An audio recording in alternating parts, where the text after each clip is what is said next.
अस्सलाम वालेकुम। Welcome to my channel voice over by Amna Shah. I hope कि आप खुश होंगे। कहानी शुरू करने से पहले आपसे रिक्वेस्ट है कि अगर आपको मेरा कंटेंट पसंद आता है तो प्लीज़ मेरे चैनल को सब्सक्राइब करें। आइए इंस्पेक्टर महबूब आलम की एक और सनसनीखेज क्राइम स्टोरी सुनते हैं। डकैती और चोरी की तफ्तीश जितनी मुश्किल होती है, इतनी कत्ल की तफ्तीश मुश्किल नहीं होती। आसान तो ये भी नहीं होती, लेकिन तफ्तीश करने वाला थानेदार ये मालूम कर ले कि मकतूल क्यों कत्ल हुआ है तो वो कातिल तक पहुंच जाता है। ये अकल और मेहनत का खेल होता है। कत्ल की कोई न कोई वजह ज़रूर होती है, लेकिन डकैती और सरका यानी चोरी की वजह सिर्फ लूटना होता है। अगर मुजरिमों ने कोई सुराग, खुरा या अपनी कोई निशानी मौका वारदात पर नहीं छोड़ी तो तफ्तीश करने वाला चक्कर खाने के सिवा कुछ नहीं कर सकता। मेरे इलाके में डकैती की एक वारदात को 3 महीने हो गए थे और कोई सुराग नहीं मिल रहा था। वो एक बड़ा गांव था। वारदात एक हिंदू साहूकार के घर में हुई थी। रात के वक्त 3 आदमी दीवार फांदकर अंदर गए। दीवार पर अंदर और बाहर पाँव की रगड़ के निशान थे। तीनों के पास कुल्हाड़ियाँ थीं। इनके मुंह और सर साफों में छुपे हुए थे। उन्होंने घर वालों को जगाया और सबको एक जगह इकट्ठा करके बिठा दिया। घर के अफराद में एक बूढ़ी औरत थी, उसका बेटा था जिसकी उम्र 40 साल से ज़्यादा थी। ये साहूकारा करता था। उसकी बीवी थी जिसकी उम्र 20-21 साल थी और इससे 1-2 साल छोटी एक लड़की गैर शादीशुदा साहूकार की बहन थी। डकैतों ने साहूकार को कहा कि वो इनको 8,000 रुपया नकद अपने हाथ से दे दे तो वो चले जाएंगे। अगर वो 3-5 करेगा तो वो जेवरात भी ले जाएंगे और घर में जितनी रकम है वो सब ले लेंगे और इन दोनों लड़कियों को ख़राब करेंगे। साहूकार की नज़र में सस्ता सौदा यही था। उसने आराम से 8,000 रुपये निकाल कर डाकुओं के हवाले कर दिए। आज आपको 8,000 बहुत मामूली रकम लगती होगी। वारदात के वक्तों का 8,000 रुपया आज के 8 लाख के बराबर था। डाकू रकम लेकर चले गए और सुबह साहूकार ने थाने में आकर रिपोर्ट लिखवाई। मैंने मौका मुलाहिजा किया। मुझको डाकुओं के सिर्फ वही निशान मिले जो दीवार पर अंदर और बाहर थे। ये जूतियों की लकीरें थीं। इनसे सिर्फ ये पता लगता था कि डाकू इस रास्ते से आए थे। साहूकार ने बताया कि वो दरवाजे से बाहर निकले थे। मेरे वास्ते हैरान होने वाली बात ये थी कि मुजरिमों ने घर वालों पर काबू पा लिया था तो उन्होंने सारा माल न लूटा, वो सिर्फ रकम लेकर चले गए। ये मसला भी सोचने वाला था कि उन्होंने 8,000 रुपये क्यों तलब किए। ये क्यों ना कहा कि घर में जितनी रकम है वो हमारे हवाले कर दो। अजीब वारदात थी। मैंने जब इस पर गौर किया तो मेरी पुलिस वाली अकल, जिसको छठी हिस्स बोलते हैं, मुझको कहने लगी कि ये वारदात पेशावर डकैतों की नहीं। मैंने ऐसी वारदात कभी नहीं सुनी थी कि डाकू किसी घर में दाखिल हुए और एक ख़ास रकम का मुतालबा किया और रकम वसूल करके चले गए, जबकि वहाँ से इनको ज़्यादा रकम और मखरूज लोगों के गिरवी रखे हुए बेशुमार जेवरात भी मिल सकते थे। इस वारदात की कोई वजह थी। एक वजह मेरे दिमाग में ये आती थी कि साहूकार ने अपने किसी मखरूज को तंग किया हुआ होगा और उसने इस तरीके से अपना घाटा पूरा कर लिया। साहूकारा पाकिस्तान में भी होता है, लेकिन हिंदू साहूकारों का ये कारोबार कुछ और ही तरह का था। इनसे ज़्यादातर मुसलमान देहाती ब्याह, शादियों या मुकदमेबाजियों पर खर्च करने के वास्ते सूद पर कर्ज लेते थे। ये लोग इतना ही देखते थे कि इन्होंने रकम ले ली है और साहूकार ने बही खाते में अंगूठा लगवा लिया है। इनको ये पता ही नहीं लगता था कि साहूकार ने ज़बानी क्या कहा है और लिखा क्या है। साहूकार जेवर या ज़मीन गिरवी रखते थे। इसके बाद वो सूद की वसूली में इन लोगों को बहुत तंग करते थे। साहूकार ऐसा चक्कर चलाते थे कि वसूली भी करते रहते और असल रकम बढ़ती भी जाती थी। साहूकारों के बारे में एक कहावत मशहूर थी, दी उधेली ली हवेली। इसका मतलब यह है कि एक अठन्नी यानी 50 पैसे सूद पर कर्ज दिया और मकरूज की पूरी हवेली पर कब्जा कर लिया। कभी कभार कोई ऐसी वारदात हो जाती थी कि कोई मकरूज तंग आकर साहूकार के घर का सफाया कर जाता या पेशेवर डाकुओं से ये काम करा देता था। मेरे दिमाग में इस वारदात की यही वजह आती थी कि किसी मकरूज ने साहूकारों के साथ अपना हिसाब बराबर किया है और इसने ये वारदात अपने 2 दोस्तों, भाइयों या रिश्तेदारों को साथ मिलाकर खुद की है। अगर वो पेशावर डकैतों से ये वारदात कराता तो डकैत साहूकार का घर खाली कर जाते। मैंने साहूकार को कहा कि वह इन लोगों की फहरिस्त बमे पते मुझको दे। जिनको उसने कर्ज दिए हुए हैं। मैंने उसको ये भी कहा कि उसने अगर किसी को बेजा तंग किया हुआ था और उसके साथ अगर झगड़ा चल रहा था तो वो भी बता दे, और ये भी बता दे कि किसी ने उसको कभी धमकी दी होगी तो वो कौन है, और अगर उसको खुद किसी पर शक है तो उसका नाम बता दे। मैंने ये केस अपने एएसआई के हवाले कर दिया और उसको समझा दिया कि मैंने साहूकार से क्या तलब किया है। एएसआई ने इसी दिन तफ्तीश शुरू कर दी और 7-8 दिन गुजर गए। साहूकार को खुद किसी पर शक नहीं था। उसने ये भी कहा था कि इसने किसी को तंग नहीं किया हुआ और किसी के साथ उसने बददियानती और ज्यादती नहीं की। इसने इन लोगों को फहरिस्त दे दी थी जिनको उसने कर्ज दिए हुए थे। एएसआई ने उसका बही खाता भी देखना शुरू कर दिया था। ये हमने खुद देखना था कि साहूकार ने किसी के साथ बददियानती की है या नहीं। एएसआई ने इस फहरिस्त में से कुछ आदमियों को शामिल तफ्तीश किया। उसके साथ ही उसने इलाके के आदी मुजरिमों को भी बुलाना और मुश्तबा बिठाना शुरू कर दिया। इनकी वजह से थाने में रौनक लगी रहती थी। आदी मुजरिमों से इस तरीके से पूछगछ की जाती थी जो इनकी शान के ऐन मुताबिक था, मगर मामला अभी तक वहीं था जहां पहले दिन था। 1 महीना गुजर गया, कोई सुराग हाथ न आया। मेरे दिमाग में एक और बात आई। ये पहले भी मेरे दिमाग में थी, लेकिन मुझको उम्मीद थी कि इसकी ज़रूरत नहीं होगी। अब मैंने ध्यान इस पर दिया और एएसआई को बताया, आपने मेरी और जनाब अहमद यार खान साहब की कहानियाँ पढ़ी होंगी। ये घर के अपने फर्द ने घर बेदी बनकर अपना घर लुटवा दिया। ये वारदातें कराने वाली लड़कियां थीं। पुलिस की सर्विस में इस तरह के और केस भी देखे थे। इस साहूकार के घर में भी 2 लड़कियां थीं। एक इसकी गैर शादीशुदा बहन थी और दूसरी उसकी जवान और खूबसूरत बीवी थी। और इस पर करें कि वो खुद 40 साल से ऊपर की उम्र का था और उसका जिस्म बिल्कुल फजूल था, मोटा, गोल और कद छोटा सा। उसके मुकाबले में उसकी बीवी उसकी बेटी जैसी जवान, खूबसूरत, अच्छे कद-बुद की खूबसूरत लड़की थी। मैंने एएसआई को बताया कि मुझको इस लड़की पर शुबा है। वजह इसकी ये थी कि लड़की वारदात कराती तो इसका तरीका कोई और होता। वो इस तरह के इसके बुलाए हुए आदमी घर में दाखिल होते या नकब लगाते और इसी ट्रंक को हाथ डालते जिसमें माल था, या तिजोरी खोलकर माल निकाल कर ले जाते। इस वारदात में मामला कुछ और था। वारदात का तरीका ऐसा था कि इसमें लड़की पर शुबा इतना पक्का नहीं हो सकता था। फिर भी मैंने एएसआई को कहा कि वो इस तरफ भी ध्यान करे। 5-6 दिनों बाद एएसआई ने मुझको बताया कि साहूकार की बेटी साफ पाई गई है और उसकी बीवी के बारे में पक्की रिपोर्ट मिली है कि उसके नाजायज़ मरासिम एक शख्स के साथ हैं और वो शख्स हिंदू है।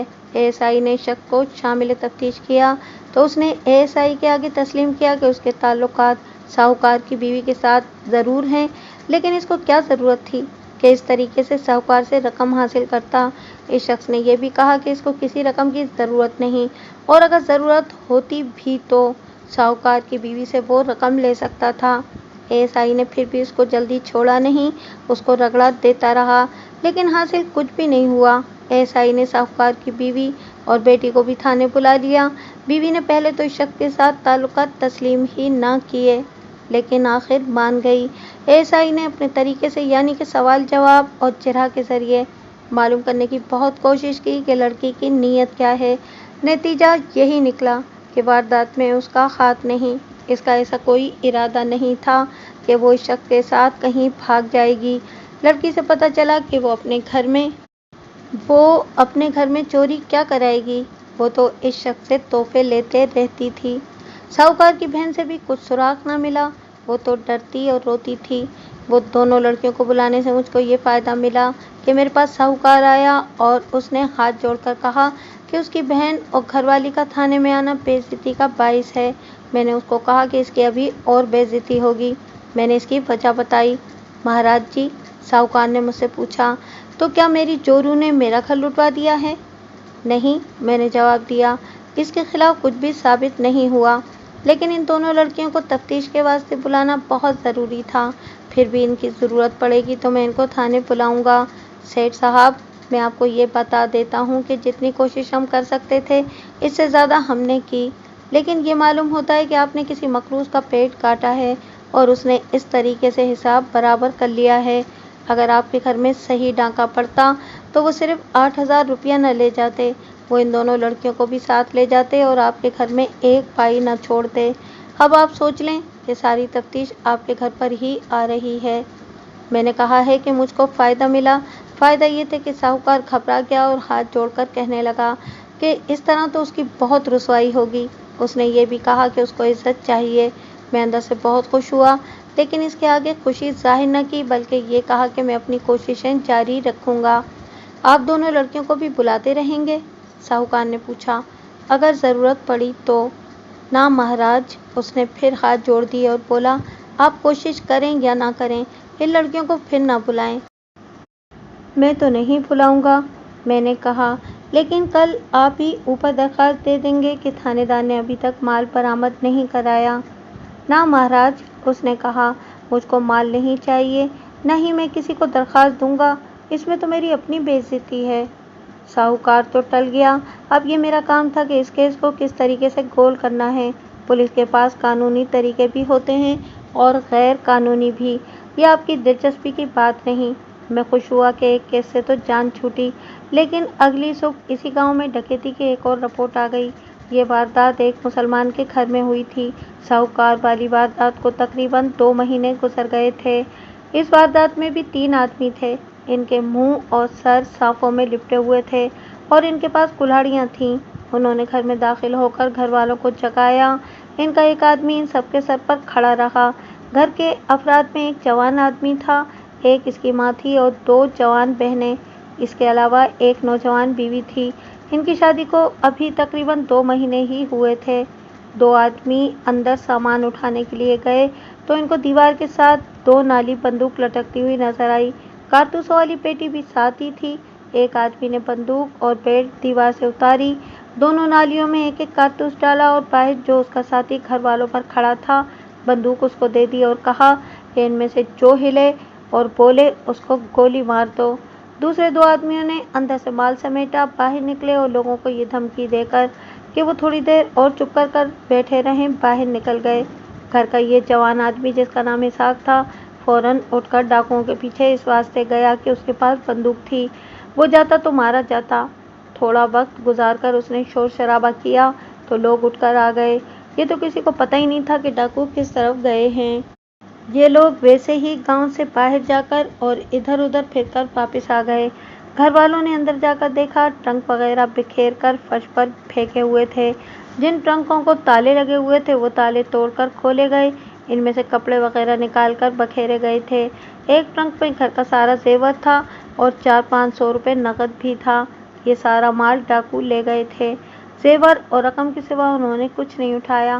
اس سے ظاہر ہوتا تھا کہ یہ پکے ڈاکوؤں کی واردات ہے۔ پکے ڈاکو پارچہ جات اس واسطے نہیں لے جاتے کہ شناخت ہو جاتے ہیں، زیور توڑ کر بیچ لیا جاتا ہے۔ زیور خریدنے والے خاص آدمی ہوتے ہیں اور رقم کی تو کوئی شناخت ہی نہیں ہوتی۔ رپٹ لکھوانے کے لیے اسحاق 2 پرانی عمر کے آدمیوں کے ساتھ آیا تھا۔ میرے پوچھنے پر اس نے بتایا کہ اس کو کسی پر شبہ نہیں، نہ اس کی کسی کے ساتھ دشمنی ہے۔ اب میرے دماغ میں خیال آیا کہ ساہوکار کے گھر میں جو واردات ہوئی ہے وہ بھی اسی گروہ کی تھی۔ طریقہ واردات میں تھوڑا سا فرق تھا۔ وہاں تو انہوں نے ایک خاص رقم کا مطالبہ کیا تھا اور یہاں وہ جو ہاتھ لگا لے گئے۔ 3 ہی آدمی تھے، تینوں کے پاس کلہاڑیاں تھیں۔ ساہوکار کے گھر کی طرح اسحاق کے گھر میں بھی انہوں نے گھر کے افراد کو ایک جگہ اکٹھا کر کے بٹھا دیا تھا۔ اس واردات میں مال بہت گیا تھا۔ ایک تو دونوں بہنوں کا زیور تھا جو ان کی شادی کے واسطے بنوایا گیا تھا اور اسحاق کی بیوی کا بھی زیور تھا۔ مجھ کو یہ بھی خیال آیا کہ ساہوکار کے گھر میں گھر کی کسی لڑکی نے واردات نہیں کرائی تھی اور اس گھر میں بھی گھر کا کوئی فرد گھر بیدی نہیں بنا۔ میں اسی وقت اسحاق کے ساتھ اس کے گھر چلا گیا۔ اسحاق کے گھر پہنچتے ہی ایک معزز آدمی نے ایک 2 نالی بندوق میرے حوالے کی اور بتایا کہ گاؤں کے باہر ایک کھیت میں پڑی ہوئی تھی۔ یہ میری بندوق ہے، اسحاق بولا۔ میں نے بندوق کو بٹ سے پکڑا اور اس کی نالیوں کو اوپر سے دیکھا۔ میں انگلیوں کے نشان دیکھ رہا تھا۔ نالیوں پر تیل کی تھوڑی تھوڑی چکنائی تھی، اس پر انگلیوں کے نشان موجود تھے۔ میں نے اس آدمی سے جو بندوق لایا تھا پوچھا کہ اس نے بندوق کو کہاں سے پکڑا تھا۔ اس نے بتایا کہ اس نے بٹ سے پکڑا تھا۔ میں نے بندوق ہیڈ کانسٹیبل کے سپرد کی اور اس کو کہا کہ وہ اس کو باریک کپڑے میں لپیٹ لے۔ بندوق کو میں نے انگلیوں کے نشانات کی شناخت کے واسطے فنگر پرنٹ بیورو फुलवार भेजना था। जहाँ से बंदूक मिली थी वहाँ मुलजिमों के खुरे भी लाजमी थे। मैंने इसहाक के मकान के अंदर जाने से पहले इस जगह को देखना मुनासिब समझा। वहाँ गए तो खुरे मिल गए। खोजी की तरफ मैंने आदमी भेजा हुआ था। जिस खेत में बंदूक पाई गई थी वहाँ 1.5-2 बारिश ऊंची फसल थी। फसल अच्छी नहीं थी, पौधे दूर दूर थे। मैंने खुरे देखे और थोड़ी दूर तक गया। खुरे मिलते रहे। इतनी देर में खोजी आ गया और मैं खुरे उठाने का काम उसके सुपुर्द करके इसहाक के घर चला गया। एक बात को ज़हन में रखें कि सिर्फ बंदूक मिली थी, कारतूसों की पेटी नहीं मिली। मैंने इसहाक के घर में दाखिल होते ही ये देखना चाहा कि डाकू दाखिल किस तरफ से हुए थे। वहाँ ऐसी कोई दीवार नहीं थी जिसको फांद कर वो अंदर जाते। इस मकान के दाएं बाएं और पीछे इन लोगों के अपने करीबी रिश्तेदारों के मकान थे, और मकान वो भी ऐसे थे कि इधर से इस मकान में कोई उतर नहीं सकता था। मैंने ऊपर जाकर बहुत गौर से देखा था। इसहाक भाई, मैंने उसको कहा, तुम लापरवाह आदमी हो, ड्योढ़ी का दरवाज़ा खुला रखते हो। नहीं जनाब, उसने कहा, मैं लापरवाही कर देता हूँ, लेकिन मेरी माँ दरवाज़ा देखे बगैर लेटती ही नहीं। क्यों अम्मा जी? मैंने उसकी माँ से पूछा। रात को आपने बाहर वाला दरवाज़ा नहीं देखा? नहीं बेटा जी, उसने जवाब दिया। मुझको अच्छी तरह याद है कि दरवाजे को जंजीर लगी हुई थी। मैंने दरवाज़ा बंद करके जंजीर चढ़ाकर देखा। एक किवाड़ बाहर को दबाया और दूसरे को अंदर की तरफ खींचा। इनके दरमियान इतना सा फासला हो जाता था जिसमें से पतले फल वाली छुरी गुजर सकती थी। मैंने बाहर निकलकर इनको कहा कि जंजीर फिर चढ़ाएं। जंजीर दाएं बाएं चढ़ती थी। मैंने इन लोगों से एक छुरी ले ली थी, वो दोनों किवाड़ों के दरमियान फंसाकर फासले में से गुजारी तो इससे जंजीर ना खुली। डाकुओं के वास्ते अंदर जाने का यही रास्ता था। मैं पेशेवर डाकुओं को अच्छी तरह जानता था। इनमें बड़े बड़े उस्ताद थे। मुझको ख्याल आया कि जिन्होंने 4-5 ट्रंकों के ताले तोड़ लिए थे, उन्होंने किसी औजार से जो टीन की पतरी हो सकती थी जंजीर उतार ली होगी। एक बात बताओ इसहाक, मैंने पूछा, ये मत सोचो कि तुम्हारा अजीज कौन है और रिश्तेदार कौन है। तुम्हारा माल गया है, तुम हर किसी को चोर समझो। मुझको ये बताओ कि तुम्हारे दाएं बाएं और पीछे जो तुम्हारे रिश्तेदार रहते हैं, इनके साथ तुम्हारे ताल्लुकात कैसे हैं? कोई ज़रा सी दुश्मनी अदावत भी है तो वो बताओ। नहीं जनाब, उसने जवाब दिया, ये सब हमारे अपने लोग हैं। मैंने यही सवाल उसकी माँ से पूछा तो उसने भी यही जवाब दिया। आप ये सुनकर शायद हैरान होते होंगे कि करीबी रिश्तेदार डकैती की वारदात कर सकते हैं। मैं आपको एक दिलचस्प बात बताता हूँ। देहात में पहले भी एक रिवाज था और आज भी ये रिवाज मौजूद है कि बिरादरी में कोई आदमी तरक्की करके रुपए पैसे वाला हो जाए तो बिरादरी के लोग उससे हसद करते हैं। वो इससे कई तरीक़ों से खर्च करवाने की कोशिश करते हैं। मसलन उसको नई मस्जिद की तामीर या पुरानी मस्जिद की मरम्मत के वास्ते उकसाएंगे, या इस किस्म के किसी और काम के वास्ते इससे चंदे के तौर पर पैसे मांगेंगे। फिर इसके कुछ रिश्तेदार इससे अपनी कोई ना कोई ज़रूरत बताकर कर्ज मांगेंगे, या गरीब रिश्तेदारों को उकसाकर उससे माली इमदाद मांगेंगे और उसकी इतनी खुशामद करेंगे कि उसका दिमाग उसके हाथ से निकल जाएगा और वो रुपया पैसा खर्च करता चला जाएगा, हत्ता कि वो खाली हो जाएगा। बाज़ आदमी ऐसे होते हैं जिनके पास पैसा ज़्यादा हो जाए तो इनमें तकब्बुर आ जाता है। वो बिरादरी वालों में शोबाजी करते हैं। अगर बिरादरी में कोई बदमाश टाइप आदमी हो तो वो ये तरीका इख्तियार करते हैं कि इसके घर चोरी या डकैती की वारदात करा देते हैं। फिर इसके हमदर्द बनकर पुलिस के पीछे पड़ जाते हैं कि पुलिस तफ्तीश में कोताही ना करे। मैंने अब ये मालूम करना था कि इसहाक भी इसी किस्म का आदमी था या नहीं। मैंने इसके साथ बहुत सारी बातें की थीं और ये अंदाज़ा लगाने की कोशिश की थी कि ये किस किस्म का नौजवान है। मेरा अंदाज़ा कुछ ये था कि इसमें शोबाजी पाई जाती है। मैंने ये भी मालूम करना था कि इसहाक के घर में इतनी दौलत थी कि उसके रिश्तेदार उससे जलते होंगे। इसके अलावा भी मैंने बहुत सी बातें मालूम करनी थीं। ये तो मामूली सा एक शक था जो मेरे दिमाग में आया था। असल शक ये था कि ये पेशेवर आदमियों की वारदात है और साहूकार के घर भी इन्हीं आदमियों ने वारदात की है। मैंने थाने में एएसआई को पैगाम भिजवाया कि मुश्तबों को इकट्ठा करें। हर थाने में आदि मुजरिमों के नाम पते मौजूद होते हैं। इनमें कई सज़ा याफ्ता होते हैं। आजकल मुजरिमों के अंदाज कुछ और हो गए हैं। इन वक्तों में हर मुजरिम अपने तरीक़ा वारदात से पहचाना जाता था। थानेदार अपने इलाके के मुजरिमों से बड़ी अच्छी तरह वाकिफ होते थे। वो तरीका वारदात से मुजरिम को पहचान लेते थे। वो कितनी ही एहतियात क्यों न करें, इनमें हर एक की जो खुसूसियात होती है वो ज़ाहिर हो जाती है। मैं इस मामले में ज़्यादा तफसील से बयान नहीं करता। ये पुलिस के मामले हैं, आपकी दिलचस्पी इसमें नहीं हो सकती। मैंने डकैती की इन दोनों वारदातों पर गौर कर लिया था। एएसआई को मैंने जो पैगाम भेजा था उसमें उसको ख़ास तौर पर 4 पेशावर मुजरिमों की बाबत कहा था और वो डकैत थे। कुछ वक्त गुजरा तो खोज ही आ गया। वो 2 मील दूर तक हो आया था। डाकुओं के खुरे दरिया के किनारे तक मिले। ये छोटा सा एक दरिया था। इन दिनों में इसमें पानी ज़रा ज़्यादा था।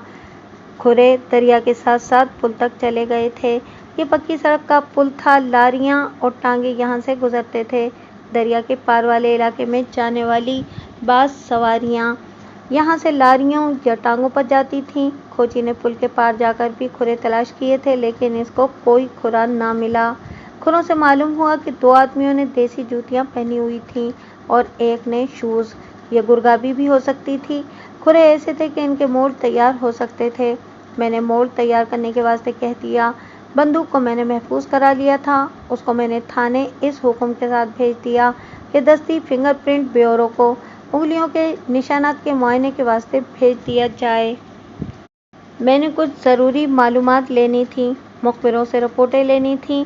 इसहाक और उसके घर के अफराद की बाबत भी कुछ मालूम करना था। इस काम के वास्ते मैं इधर ही रुक गया। मैंने किस किस से क्या क्या पूछा, इसको आप जानकर क्या करेंगे? मैं सिर्फ आपकी दिलचस्पी की बातें बताता हूँ। इन लोगों में जिन्होंने मुझको ये बातें बताईं वो इसहाक के खून के रिश्ते वाले आदमी भी थे। इसहाक का बाप मर गया था।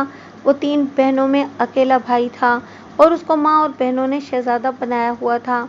ये कोई अमीर घराना नहीं था, दरमियाने दर्जे का जमींदार ख़ानदान था। घर में कोई दौलत नहीं थी। 200-400 रुपये जो निकल गया था यही घर की दौलत थी।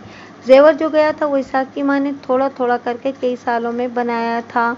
इसहाक में शोबाजी तो थी, लेकिन इतनी ज़्यादा नहीं थी कि किसी को बुरी लगती। वो खुद खेती बाड़ी नहीं करता था, उनके मज़ारे थे। इसहाक के बाप की 2 नाली बंदूक थी। अब उसका लाइसेंस इसहाक के नाम था। उसको शिकार का शौक था। अपने दोस्तों के साथ बंदूक लेकर कभी कभी दूर चला जाता और परिंदे और खरगोश मार लाता था। उसकी उम्र 24-25 साल हो गई थी और उसकी शादी 2 महीने पहले हुई थी। शादी की बाबत मुझको बताया गया कि लड़की उसके पीछे घर से भाग आई थी। लड़की का गांव बहुत दूर बताया गया। ये दूसरे थाने का गांव था जो इसहाक के गांव से 13-14 मील दूर था। इसहाक लड़की को ले आया और इसके साथ शादी कर ली। मुझको ये भी बताया गया कि इसहाक की माँ ने और इसकी बहनों ने कोई एतराज़ न किया। इसकी वजह शायद ये थी कि लड़की बहुत खूबसूरत थी और इसमें ये वस्फ भी था कि हर किसी को अच्छे तरीके से मिलती थी और उसको मालूम था कि बिरादरी और रिश्तेदारी में किस तरह का बर्ताव और रवैया रखा जाता है। इसहाक की माँ की वो खिदमत करती और इसकी बहनों से बहनों जैसा प्यार करती थी। मुझको इसमें कोई दिलचस्पी नहीं थी कि इस लड़की में कितने अच्छे औसाफ थे। मैं इसमें सिर्फ वो वस्फ देख रहा था कि वो अपने घर से इसहाक के पीछे भाग आई थी और इसके रिश्तेदारों ने अपनी बेइज्जती का ये इंतकाम लिया है कि इसहाक का घर लूट लिया है। मैंने अपनी तवज्जो इसी पर लगा दी और इसहाक की माँ को बुलाया। वो फ़ौरन आ गई। अपनी बहू के ख़ानदान को तुम जानती हो? मैंने इसहाक की माँ से पूछा। नहीं जी, उसने जवाब दिया। ये तो मेरा बेटा भी नहीं जानता। लड़की इसके साथ आ गई। एक ही एक बेटा है। लड़की मेरे दिल को भी अच्छी लगी। मैंने बेटी की खुशी को अपनी खुशी समझा। क्यों जी, आपने क्यों पूछा है? वैसे ही ख्याल आ गया था। मैंने उसको टालने के वास्ते कहा। लड़की कैसी है? घर में उसका बर्ताव कैसा है? उसने लड़की की तारीफ़ों के पुल बांध दिए। उसने अपने माँ बाप और ख़ानदान की कभी बात नहीं की? मैंने पूछा। सिर्फ इतना बताती है कि गरीब लोग हैं, इसहाक की माँ ने जवाब दिया, और कुछ नहीं बताती। मैंने इसहाक को बुलाकर पूछा तो उसने भी कहा कि वो लड़की के ख़ानदान को और उसके माँ बाप को नहीं जानता। वो तुम्हें तो जानते होंगे। मैंने कहा, इनको तुम्हारे गांव का और घर का भी इल्म होगा। क्या आप ये कहते हैं कि ये वारदात मेरे बीवी के रिश्तेदारों ने की है? इसहाक ने पूछा। आपका ख्याल है कि उन्होंने अपनी बेइज्जती का बदला लिया है? उन्होंने अपनी लड़की की कीमत वसूल की है। मैंने कहा, सिर्फ बदला लेना चाहते तो तुम या तुम्हारी बीवी या तुम दोनों को जिंदा न छोड़ते। نہ وہ مجھ کو جانتے ہیں نہ میرے گاؤں کا ان کو پتہ ہے۔ اسحاق نے کہا، اس لڑکی کے ساتھ محبت کا معاملہ اس طرح شروع ہوا تھا کہ میں ایک بار اپنے 2 دوستوں کے ساتھ شکار پر گیا تو چلتے چلتے ہم 13-14 میل دور جا پہنچے۔ یہ لڑکی اپنے گاؤں سے دور اپنے مویشی اکٹھے کر رہی تھی۔ اس نے مجھ کو دیکھا، میں نے اس کو دیکھا۔ اس دن اتنی ہی ملاقات ہوئی کہ میں اس کے قریب چلا گیا اور اس کا ہاتھ پکڑ لیا۔ اس نے کہا کہ بدمعاشی نہیں چلے گی۔ میں نے کہا کہ بدمعاشی نہیں ہوگی۔ میرے دل میں بدمعاشی ہی تھی۔ لڑکی جتنی خوبصورت تھی اتنی ہی پاک نکلی۔ ہم نے اگلی ملاقات مقرر کر لی۔ میں گیا اور وہ مجھ کو مل گئی۔ اس دن زیادہ باتیں ہوئیں۔ تیسری ملاقات میں وہ میرے ساتھ گھر سے بھاگنے پر تیار ہو گئی۔ میں نے اس کو بتایا کہ فلاں رات کو آؤں گا۔ میں اس رات گیا، یہ اس جگہ موجود تھی۔ میں اس کو گھوڑی پر بٹھا کر لے آیا۔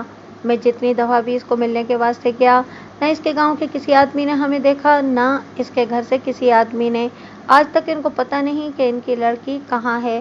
میری بیوی بتاتی ہے کہ اس کے ماں باپ اور سارا خاندان غریب لوگ ہیں۔ آپ اس سے اندازہ کریں کہ یہ لوگ کتنے کمزور ہیں کہ ان کی جوان لڑکی لاپتہ ہو گئی ہے اور انہوں نے پولیس کو بھی نہیں بتایا۔ میں دراصل دائیں بائیں ہاتھ مار رہا تھا۔ یہ ایک اشارہ ملا تھا لیکن یہ بھی میرے واسطے فائدہ مند ثابت نہ ہوا۔ میں نے اور زیادہ شک رفع کرنے کے واسطے لڑکی سے پوچھنا بھی ضروری سمجھا۔ میں نے اسحاق کو بھیج کر اس کی بیوی کو بلایا۔ واقعی وہ بہت حسین لڑکی تھی۔ میں نے اسے پوچھا کہ وہ اسحاق کے ساتھ کس طرح گھر سے بھاگ کر آئی تھی۔ اس نے جو بیان دیا اس کا ایک ایک لفظ اسحاق کے بیان کے ساتھ ملتا تھا۔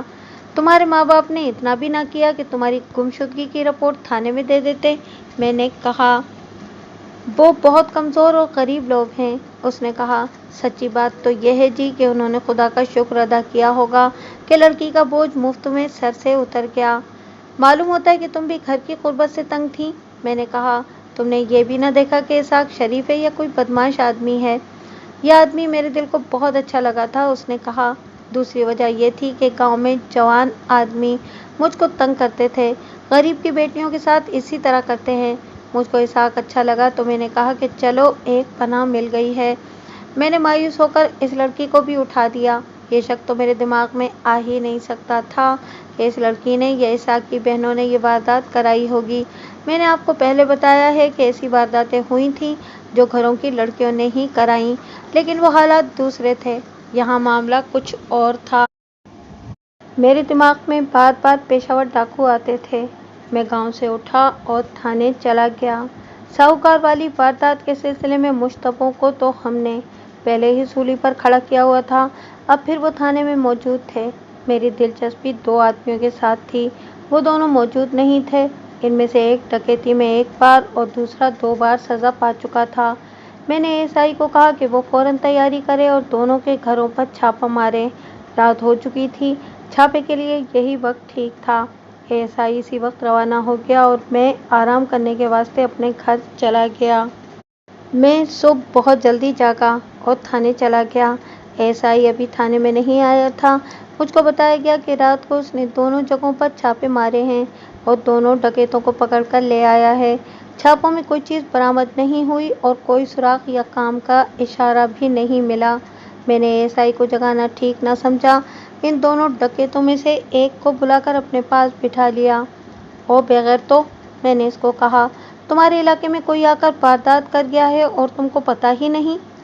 اس نے عادت کے مطابق ہاتھ جوڑے اور ایسے موقع پر یہ لوگ جو باتیں کیا کرتے تھے وہ کیں۔ مجھ کو خدا کے بات کا درجہ دیا اور یقین دلانے کی کوشش کی کہ اس کو کچھ علم نہیں۔ میں کچھ نہیں جانتا۔ میں نے کہا، تم بچے نہیں استاد ہو، یہ واردات قبول کرو یا مجھ کو ملزم دو۔ میں نہیں مانتا کہ تم کو پتہ ہی نہیں۔ جاؤ اور آرام سے بیٹھو، سوچو اور مجھ کو جواب دو۔ میں تم کو 1 منٹ کے واسطے بھی تھانے سے باہر نہیں جانے دوں گا۔ اس کو اٹھا کر میں نے دوسرے کو بلایا۔ وہ آتے ہی مجھ پر برسنے لگا۔ آپ بھی کمال کرتے ہیں حضور، اس نے کہا۔ واردات کہاں کی ہوتی ہے اور آپ اسے ہمارے گلے میں ڈال دیتے ہیں۔ کچھ خدا کا خوف کرو۔ تمہاری قسم مجھ کو یہ بھی پتہ نہیں کہ واردات کہاں ہوئی ہے۔ آپ کا چھوٹا تھانے دار بھی عجب آدمی ہے، اس کو آپ سمجھاتے بھی نہیں۔ کسی دن مجھ سے بے عزتی کروائے گا۔ اب بولو، واردات کیا ہے اور کہاں ہوئی ہے؟ آپ حیران ہوں گے کہ ایک پیشہ ور اور 2 بار کا سزا یافتہ مجرم ایک تھانے دار کے ساتھ اس طرح بدتمیزی کے ساتھ بات کر رہا تھا جیسے وہ ڈکیت نہیں ڈی ایس پی تھا۔ یہ دراصل پولیس اور مجرموں کی دنیا کی باتیں ہیں۔ ان باتوں کو عام شہری نہیں سمجھ سکتے۔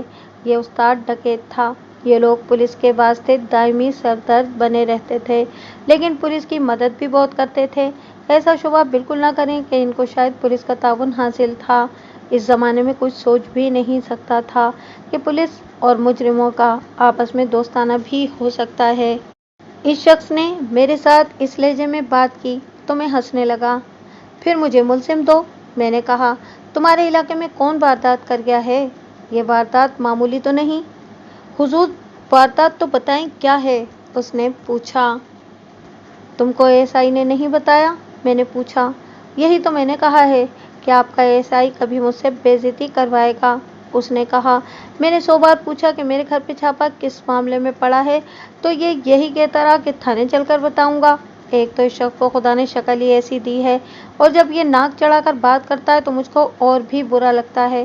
میں نے اس کو واردات بتائی۔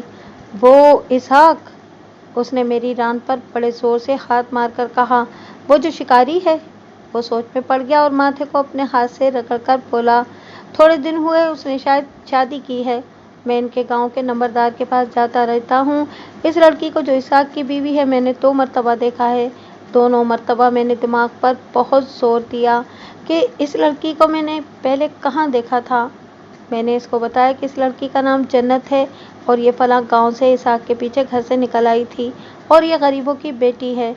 نہیں حضور، اس نے کہا، مجھ کو 16 آنے یقین ہے کہ میں نے اس لڑکی کو کسی گاؤں میں نہیں دیکھا تھا بلکہ کہیں اور دیکھا تھا، اور جہاں بھی دیکھا تھا وہ جگہ ٹھیک نہیں تھی۔ کہاں دیکھا ہوگا تم نے؟ میں نے کہا، طوائفوں کے بازار میں دیکھا تھا۔ نہیں، اس نے جواب دیا، شاید کہیں اس کا سودا ہو رہا تھا۔ تم نے کسی اور کو دیکھا ہوگا، میں نے کہا۔ یہ لڑکی اس گاؤں سے آئی تھی۔ نہیں حضور، اس نے کہا، یہ لڑکی کسی اچھی جگہ سے نہیں آئی۔ اس نے میری ران پہ ایک بار پھر زور سے ہاتھ مار کر کہا، لڑکی ایک بار پھر مجھ کو دکھا دو۔ اس نے یہ بات ایسے انداز اور ایسے الفاظ میں کی تھی کہ میں نے اس کو یہ لڑکی دکھانا ضروری سمجھا۔ میں نے اس ڈکیت کی اور اپنی بہت تھوڑی باتیں بتائی ہیں۔ ہمارے درمیان بہت باتیں ہوئی تھیں۔ پھر ہم اس نتیجے پر پہنچے تھے کہ لڑکی کو کسی بہانے تھانے بلایا جائے۔ بہانے کی کیا ضرورت تھی؟ میں جس کو چاہتا تھانے بلا سکتا تھا۔ میں نے اسی وقت ایک کانسٹیبل کو اسحاق کے گاؤں بھیجا کہ وہ اسحاق کو اس کی بیوی کے ساتھ تھانے لے آئے اور ان کو یہ کہے کہ زیور اور 1-2 چیزیں شناخت کرنی ہیں۔ ان کا گاؤں دور نہیں تھا۔ 1.5 گھنٹے بعد دونوں پہنچ گئے۔ میں نے ڈکیت کو ایک ایسی جگہ بٹھا دیا تھا جہاں سے وہ لڑکی کو اچھی طرح دیکھ سکتا تھا۔ اسحاق اور یہ لڑکی جب میرے دفتر میں آئے تو میں نے ایک اور واردات کے زیور کی 2 چیزیں جو میرے قبضے میں تھیں ان کے آگے رکھ دیں۔ یہ چیزیں ان کی نہیں تھیں، اس واسطے جنت نے دیکھتے ہی کہہ دیا کہ یہ ان کا مال نہیں۔ میں نے ڈکیت کو کسی اور نام سے پکار کر اندر بلایا اور اس کے ساتھ اس طرح کی بات کی جیسے وہ تھانے کا کوئی ملازم تھا۔ وہ سمجھتا تھا۔ اس نے لڑکی کو ایک بار پھر بہت غور سے دیکھا اور میری طرف دیکھ کر مسکرایا اور اس نے ذرا سا سر ہلایا۔ میں نے اس کو ویسے ہی ایک حکم دے کر باہر نکال دیا۔ پھر اسحاق اور اس کی بیوی جنت کو تسلی دی کہ ان کا مال مل جائے گا۔ میں نے ان کو یہ بھی کہا کہ ان کو میں نے خواہ تکلیف دی ہے۔ ان کے جانے کے بعد ڈکیت میرے پاس آیا۔ حضور، میری بات مانیں، اس نے کہا۔ یہ لڑکی صحیح نہیں۔ یہ معلوم کریں کہ کہاں سے آئی ہے۔ واردات پر غور کریں۔ کیا ایسا شبہ ہوتا ہے کہ ملزموں کی مدد اندر سے کسی نے نہیں کی ہو؟ مجھ کو پکا شبہ ہے کہ واردات اسی لڑکی نے کرائی ہے۔ میں نے غور کیا تو ایک بات مجھ کو شک میں ڈالتی تھی۔ وہ یہ تھی کہ ڈکیتوں نے زنجیر کس طرح کھولی تھی۔ میں نے کوشش کر کے دیکھا تھا۔ باہر سے ٹین کی پتری اندر جا سکتی تھی لیکن میں نے چھری داخل کر کے دیکھی تھی جو پتری سے مضبوط ہوتی ہے۔ زنجیر نہیں کھلی تھی۔ اب مجھ کو خیال آنے لگا کہ زنجیر اندر سے کھولی گئی ہے۔ ایک اور بات میرے شک کو رفع کرتی تھی، وہ یہ تھی کہ اندر ٹرنک ادھر ادھر پھینکے ہوئے تھے اور سارے ٹرنک کھلے ہوئے تھے جن میں سے پارچہ جات وغیرہ باہر نکال کر بکھیرے گئے تھے۔ اگر ان لوگوں کو گھر بیدی کی مدد حاصل ہوتی تو وہ سارے ٹرنک نہ کھولتے، وہ صرف مال والا ٹرنک کھولتے اور مال نکال کر لے جاتے۔ میں نے جب اس پر غور کیا تو اپنے تجربے کی روشنی میں یہ خیال آیا کہ یہ واردات تجربے کار ڈکیتوں کی ہے۔ انہوں نے سامان اس لیے بکھیر دیا ہوگا کہ یہ شک نہ ہو کہ اس واردات میں کوئی گھر بھیدی بھی ہے۔ घर भेदी अगर कोई था तो वो जन्नत के सिवा और कौन हो सकता था। अब मेरे वास्ते ये ज़रूरी हो गया था कि मालूम करूं कि जन्नत वाकई इस गांव से आई थी जो वो बताती थी, या डकैत का शक सही था। मैं दफ्तर से बाहर ये सोचकर निकला कि जन्नत ने अपने जिस गांव का नाम बताया है, इस गांव में किसी आदमी को भेजकर मालूम कराऊं कि 2 महीने पहले इस गांव से जन्नत नाम की कोई लड़की लापता हुई थी या नहीं। मुझको ये बात ज़रा खुफिया तरीके से मालूम करानी थी। मैंने बरामदे में इसाक के गांव के चौकीदार को बैठे हुए देखा। उसी को बुला लिया। मैंने उसको जन्नत के गांव का नाम बताया और कहा कि वहां जाकर मालूम करे कि इस नाम की कोई लड़की 2 महीने पहले लापता हुई है। अगर हुई है तो उसके बाप का नाम मालूम करके आए और ये भी मालूम करे कि वो क्या काम करता है और कैसा आदमी है। क्या वो शरीफ है, बदमाश है, किस किस्म का आदमी है। फिर वो जन्नत के बारे में मालूम करे कि गांव में उसकी शोहरत कैसी थी। चौकीदार सरकारी आदमी होते थे, लिहाजा ये मुखबिरी भी करते थे और इनको पुलिस के तौर तरीकों का पता होता था। वो मेरी बात समझ गया और मेरी ज़रूरत भी समझ गया। मैं समझ गया हूँ हुजूर, उसने कहा। मैंने इसको गालियाँ देनी शुरू कर दी और कहा कि इसमें इतनी समझ होती तो डकैत गांव से निकल कर ना जाते। इसको ये भी पता नहीं चला कि एक लड़की बाहर से आई है। हुजूर, चौकीदार ने गुलामों की तरह कहा, डकैतों के आने जाने का मुझको पता नहीं चला, लेकिन जन्नत का मुझको पता है कि वो रात को इसाक के साथ आई थी और इसके साथ उसके 2 दोस्त थे। ये कब की बात है? हिसाब आप खुद कर लें, उसने कहा। मैंने लड़की को नहीं पहचाना था, चांद बादलों में था। मैंने इसाक को और उसके दोनों दोस्तों को पहचान लिया था। इसाक के साथ सलाम दुआ भी हुई थी। लड़की के सर पर चादर थी। मैं ये समझा कि ये गांव की कोई औरत होगी जिसको ये साथ ले गए होंगे और अब वापस लाए हैं। सिर्फ एक दिन गुजरा तो पता चला कि इसाक की शादी बाहर की एक लड़की के साथ हो रही है जिसको वो निकाल कर लाया है। तब मुझको ख्याल आया कि परसों रात तीनों इसी लड़की को ला रहे थे। मुझको याद आया कि इसाक ने कहा था कि वो लड़की को लेने अकेला गया था। लड़की ने भी यही कहा था कि इसाक अकेला था, लेकिन चौकीदार कह रहा था कि उसके साथ 2 दोस्त थे। इससे मुझको शुबा हो गया। एक बात को दिल में रखें कि डकैती की तफ्तीश इस तरह नहीं की जाती जिस तरह मैं कर रहा था, लेकिन मेरे मुश्तबा डकैत ने मुझको किसी और शक में डाल दिया था।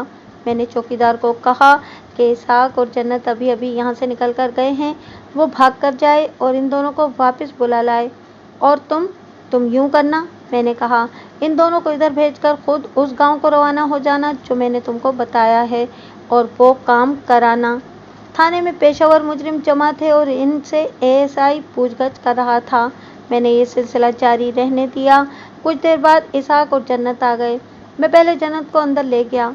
तुम्हें गांव से लाने के वास्ते इसाक अकेला गया था, मैंने कहा। बहुत दिलेर आदमी है। हाँ जी, उसने जवाब दिया, वो अकेला था।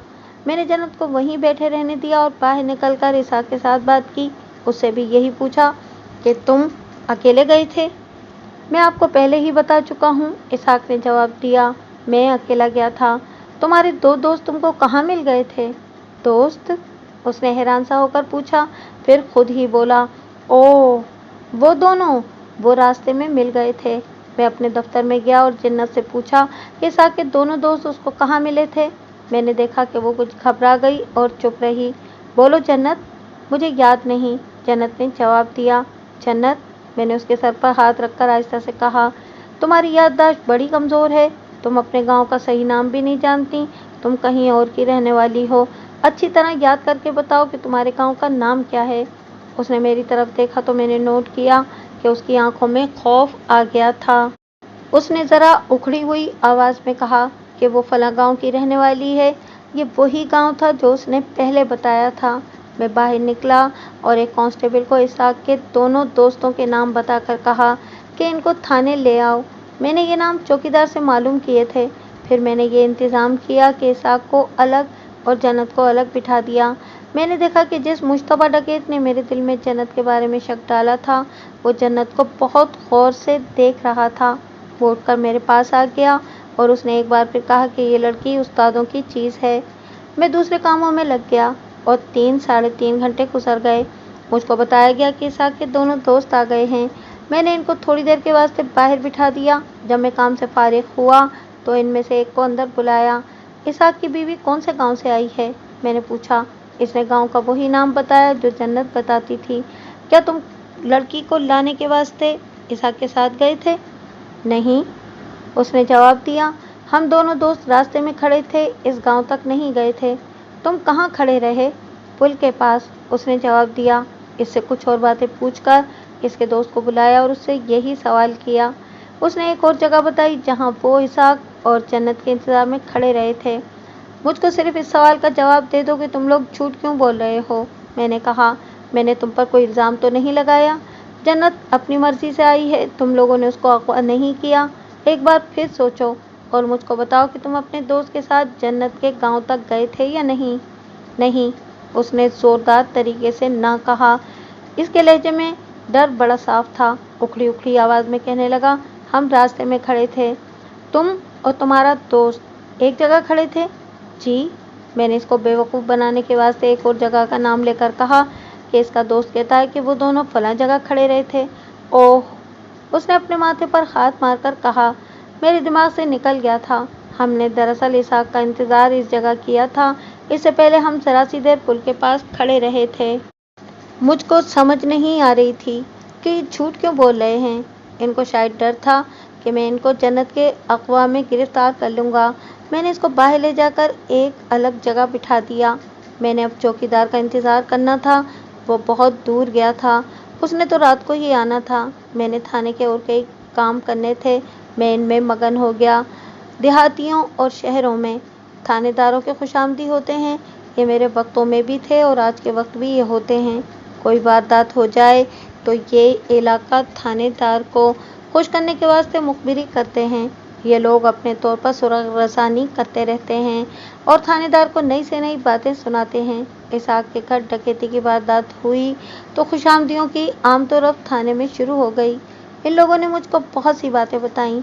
इन बातों से सिर्फ ये जाहिर होता था कि ये लोग मुझको खुश कर रहे हैं। मैं तो ये मालूम करना चाहता था कि ये वारदात किसने की है। इनके पास इस सवाल का जवाब नहीं था। इनमें से एक से मुझको पता चला कि इसहाक के ये दोनों दोस्त अब इसके दोस्त नहीं हैं। इनमें किसी वजह से रंजिश पैदा हो गई है। इसके दोस्त यही दो थे, दोनों इसहाक के हम उम्र थे। ये भी पता लगा कि इनमें से एक दोस्त की इसहाक के साथ कहीं हाथापाई भी हुई थी। इस दोस्त का नाम शुजा था। मैंने शुजा से पूछा था कि इनकी इतनी पक्की दोस्ती को क्या हो गया है। एक खुशामदी मुखबिर ने बताया, शुजा तो बड़े गुस्से में था, कहता था कि ये शख्स पछताएगा। इसने नाराज़गी की वजह नहीं बताई थी। मैंने इनकी रंजिश की बाबत चंद और बातें मालूम कर लीं। रात हो गई। इसहाक, जन्नत और इसहाक के दोनों दोस्त अभी तक थाने में थे। मैंने इनके खाने का बंदोबस्त कर दिया था। मुझको घर में इतला दी गई कि चौकीदार आ गया है। मैंने इसको अपने घर ही बुला लिया। ना हुजूर, चौकीदार ने मुझको बताया, वो छोटा सा गांव है, आपने शायद देखा होगा। इस गांव की कोई लड़की लापता नहीं और जन्नत नाम की तो कोई लड़की इस गांव में है ही नहीं। मैंने जन्नत का हुलिया बताया, उम्र बताई, लेकिन पता लगा कि ये लड़की इस गांव की नहीं। मैंने चौकीदार को गांव जाने की इजाज़त दे दी और मैं थाने चला गया। मुझको अब इन सब पर गुस्सा आ रहा था। मैं डकैती की तफ्तीश कर रहा था और इन चारों ने अपना ही कोई ड्रामा बनाया हुआ था। मैं इस ड्रामे को भी खोल कर देखना ज़रूरी समझता था। मैंने ये उम्मीद लगाई थी कि शायद इसी से डकैती की वारदात का कोई सुराग मिल जाए। थाने जाकर मैंने जन्नत को अपने दफ्तर में बिठा लिया। मैं तुझको तेरे गांव ले जा रहा हूँ, मैंने उसको कहा। ना जी, उसने कहा, मैं वहाँ नहीं जाती, मेरा बाप मुझको मार डालेगा। मेरी मौजूदगी में वो तुझको किस तरह मार डालेगा? मैंने कहा, वो तो कमज़ोर और गरीब आदमी है, आप मुझको वहाँ क्यों ले जाएंगे? उसने पूछा। तुम्हारे माँ बाप के साथ तुम्हारा राज़ीनामा करा दूंगा, मैंने कहा। माँ बाप की बद्दुआ बहुत बुरी होती है, वो नहीं मानेंगे, उसने कहा। वो राज़ी नहीं होंगे। मैं तुझको ले जा रहा हूँ, मैंने कहा। उसने रोना शुरू कर दिया, ज़ोर ज़ोर से सर को हिलाती थी और अपने गांव जाने से इनकार करती थी। जन्नत, मैंने उसके करीब खड़े होकर एक हाथ उसकी ठोड़ी के नीचे रखा और उसका मुंह ऊपर उठाकर कहा, मैं तुझको इस वास्ते तुम्हारे गांव लेके जाऊंगा कि मुझको अपना घर और अपने माँ बाप दिखाओ। वो तो कच्चा कोठा है, उसने कहा। आप इसे देखकर क्या करेंगे? तुम इस गांव की रहने वाली नहीं हो, मैंने कहा। अगर मैं गलत हूँ तो वहाँ चलकर मुझको अपना घर और अपने माँ बाप दिखाओ, या ये बता दो कि तुम इसहाक के साथ कहाँ से आई हो। अगर नहीं बोलोगी तो मैं तुमको तुम्हारे गांव छोड़कर आ जाऊंगा। बोलो। अब वो बिल्कुल ही चुप हो गई। तुमको पहचानने वाले यहाँ मौजूद हैं, मैंने कहा।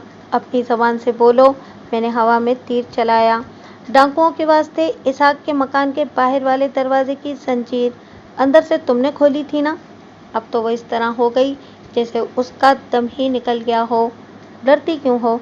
मैंने कहा। जो हुआ है वो बता दो। अगर नहीं बताना चाहती तो ये बता दो कि तुम कहाँ से आई हो। तुम इस गांव की नहीं हो जो तुम बताती हो। मेरा शुबा रफे कर दो। मैं तुमको थाने से निकलने नहीं दूंगा। थाने में झूठ नहीं चल सकता। अगर मैं सच बता दूं तो आप मेरा कुछ ख्याल करेंगे? उसने पूछा। क्यों नहीं करूंगा? मैंने कहा। तुम मुलजिम पकड़वा दो और जाओ। मैं खाना बदोशों की लड़की हूँ, उसने कहा। कौन सा कबीला है तुम्हारा? बावरिया, उसने जवाब दिया। तुम बावर लगती तो नहीं हो? मैंने कहा। मुझको ख्वाब की तरह याद है कि मैं अगवा हुई थी, उसने कहा। इस वक्त मैं बहुत छोटी थी। मुझको ज़रा सा भी याद नहीं कि मेरे माँ बाप कौन थे और मेरा मज़हब क्या था। मैंने कभी अफसोस नहीं किया। इन लोगों ने मुझको अपनी बेटियों की तरह पाला है और मैं इन्हीं लोगों को अपना समझती हूँ। लेकिन अब मेरी शादी हो गई है और मुझको अपना घर मिल गया है, तो मैंने वो ज़िंदगी दिमाग से उतार दी है जो बावरियों के साथ गुजारी है। मुझको इसकी ज़िंदगी की कहानी और इसकी दिलचस्पियों के साथ ज़रा सी भी दिलचस्पी नहीं थी। मैंने तफ्तीश पूरी करनी थी और मुलजिमों को पकड़ना था। मैंने इसको कहा कि वो पहले वारदात की बात करे। वो बात करते डरती थी। मैंने इसके साथ झूठे वादे किए कि मैं इस पर कोई इल्ज़ाम नहीं आने दूंगा। मुझको मालूम है कि अंदर से जंजीर तुमने खोली थी, मैंने कहा। हाँ जी, उसने आस्ते से कहा। जंजीर मैंने खोली थी। और आदमी तुम्हारे कबीले के थे? मैंने उसका एक हाथ अपने हाथ में लेकर और हंसकर कहा। डरो नहीं, दिलेरी से बात करो। उसने मेरे हंसने को और हाथ पकड़ने को कुछ और समझ लिया। उसने दरवाजे की तरफ देखा और अपना एक हाथ मेरे हाथ के ऊपर रखकर मलने लगी और मेरी आंखों में आंखें डालकर मुस्कुरा दी। मैं आपको बता नहीं सकता कि वो कितनी खूबसूरत थी। खाना बदोशी की आज़ाद ज़िंदगी ने उसमें बड़ी सख्त कशिश पैदा की हुई थी। अपना वादा न भूलना, उसने कहा। मैं आपके पास ही हूँ, ठीक है ना? उसने ऐसा तरीका इख्तियार किया था जिसके आगे आदमी अपने पाँव पर खड़ा नहीं हो सकता। मैंने ये जाहिर किया कि उसका तरीका कामयाब है और मुझको कबूल है, और वो पहले ये बताए कि ये वारदात किस तरह हुई है। इतनी जल्दी जुर्म का इकबाली बयान कोई नहीं दिया करता। ये लड़की जाल से निकल तो नहीं सकती थी। वो मामूली लड़की नहीं थी, बहुत चालाक और होशियार थी। उसने मेरे वास्ते रूमानी फिजा पैदा कर दी थी, लेकिन इसको मालूम नहीं था कि ये रूमान उसको नुकसान दे रहा है। मुख्तसर बात यह है कि उसने वारदात से पर्दा उठाया और इकबाली बयान दे दिया। ये लड़की इस गांव की रहने वाली नहीं थी जिसका वो नाम लेती रही थी। ये बावरिया खाना बदोश कबीले की लड़की थी और इसहाक ने इसको इसके कबीले से खरीदा था। इसने 3000 रुपया अदा किया था। घर वालों को इसहाक ने बताया था कि एक गांव की लड़की उसके पीछे निकल आई है और वो इसके साथ शादी करेगा। मैं आपको इसहाक और इस लड़की जन्नत के बयान पहले ही सुना चुका हूँ। दोनों के बयान एक जैसे थे, यानी ये कि गांव का नाम और ये कि जन्नत बड़े गरीब बाप की बेटी है, वगैरह वगैरह। अब जन्नत ने मुझको बताया कि उन्होंने ये बयान आपस में मिलाए हुए थे। मुझको एक सोच आई कि इसहाक के दोनों दोस्तों ने ये क्यों कहा था कि इसहाक लड़की को गांव से लेने गया था, तो वो रास्ते में उसके इंतज़ार में खड़े रहे थे और इनके साथ अपने गांव में आए थे। फिर इन दोनों की इसहाक के साथ नाचाकी हो गई थी। मुझको ये कोई बड़ा दिलचस्प ड्रामा लगता था। मैं आपको ये सारी वारदात दूसरों के बयानात से सुनाऊंगा। अभी आप जन्नत का मुख्तसर सा बयान सुन लें। यह आपके वास्ते अजीब होगा, मेरे वास्ते नहीं। इसहाक शिकार पर गया तो खाना बदोशों के डेरे के बाहर जन्नत को देखा, जो उसको बहुत खूबसूरत लगी। उसने 2-3 बार वहां जाकर खाना बदोशों के साथ दोस्ती बना ली। उसने जन्नत की बात की तो 3000 रुपये पे सौदा हो गया और वो 3-4 दिनों बाद रकम देकर जन्नत को ले आया और शादी कर ली। इसहाक को मालूम नहीं था कि ये जुराइम पेशा कबीला है और जन्नत घर भेदी के वास्ते आई है। 2 महीनों में जन्नत ने सारे घर पर अपना एतमाद पैदा कर लिया। ये मैं आपको सुना चुका हूँ कि इसहाक की माँ, बहनें और हर कोई जन्नत को पसंद करता था। ये जन्नत की उस्तादी थी। गांव में एक औरत चूड़ियाँ बेचने के वास्ते आया करती थी। ऐसी औरतें उम्मूमन खाना बदोश हुआ करती थीं। वो टोकरी में चूड़ियाँ रखकर गांव-गांव बेचती फिरती थी। ये औरत इसहाक के घर जरूर आती या जन्नत उसकी आवाज़ सुनती और बाहर निकलकर उसको बुला लेती थी। वो और इसहाक की बहनें इससे चूड़ियाँ खरीदती थीं। 2 महीनों में ये औरत 3 बार आई। ये जन्नत के कबीले की औरत थी और जन्नत के ही पास आती थी। वो तीसरी बार आई तो जन्नत ने मौका पैदा करके उसको बता दिया कि डकैती के वास्ते आदमी फला रात आए। ये लोग जुराइम पेशा थे। उन्होंने अपने इशारे और अपने कोड पर अल्फाज मुकर्रर किए हुए थे। जन्नत ने इस औरत को किसी तरह ट्रंकों वाला कमरा भी दिखा दिया। जन्नत ने देख लिया था कि इसहाक के घर में बहुत सारा जेवर है और वो फलां ट्रंक में रखा जाता है। वारदात की रात जन्नत ज़ाहिरी तौर पर सोई हुई थी, लेकिन वो पूरी तरह बेदार थी। बाकी सब सोए हुए थे। आधी रात बाद जन्नत को बिल्ली की हल्की सी म्याऊं सुनाई दी। वो दबे पांव उठी और ड्योढ़ी में जाकर बड़े दरवाजे की जंजीर खोल दी और खुद आकर लेट गई। 3 आदमी अंदर आए और उन्होंने जो कुछ किया वो मैंने आपको पहले ही बता दिया है। अब जन्नत ने इस घर से भागना था, लेकिन इतनी जल्दी नहीं। इसके साथ ही वो कहती थी कि वो भागना नहीं चाहती थी। उसको ये बाइज्जत जिंदगी पसंद आ गई थी। अपने कबीले के बारे में उसने बताया कि वारदात से 2 दिन पहले कबीला जहाँ ठहरा हुआ था वहाँ से 8-9 मील दूर चला गया था और जन्नत को वो जगह बता दी गई थी जो उसने मुझको बता दी। उसने इन 3 आदमियों के नाम भी बता दिए जिन्होंने डकैती की वारदात की थी। अब मेरी एक बात गौर से सुने, उसने कहा। मैंने आपको सारी बात सुना दी है। ये बात इसहाक को भी और सबको मालूम हो जाएगी। फिर आप जानते हैं कि मेरा अंजाम क्या होगा। मैं आपके साथ एक सौदा करती हूँ। मुझको मौका दें कि मैं यहाँ से गायब हो जाऊँ। कल सुबह वहाँ पहुँच जाना जहाँ हमारा डेरा है। रकम अभी बता दो, वहाँ से नकद मिल जाएगी। अगर एतवार नहीं तो दूसरा काम करो, मुझको अपने घर पहुँचा दो और कह दो कि लड़की गायब हो गई है। मुझको जितने भी दिन चाहो अपने घर रखो। हमारे डेरे पर इतला कर देना।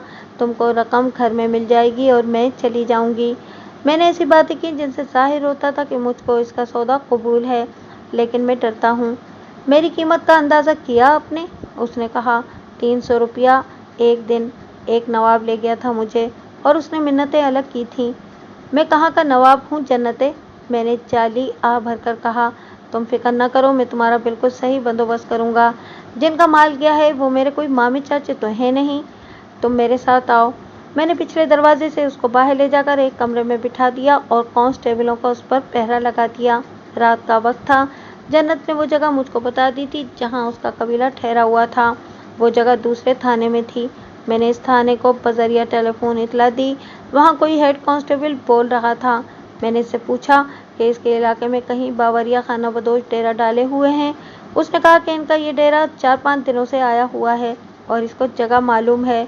मैंने इसको बताया कि मैं गार्ड साथ ला रहा हूँ और वो एसएचओ को जगा कर बताया कि मुझको इसके थाने के कम से कम 8 कांस्टेबलों की ज़रूरत है।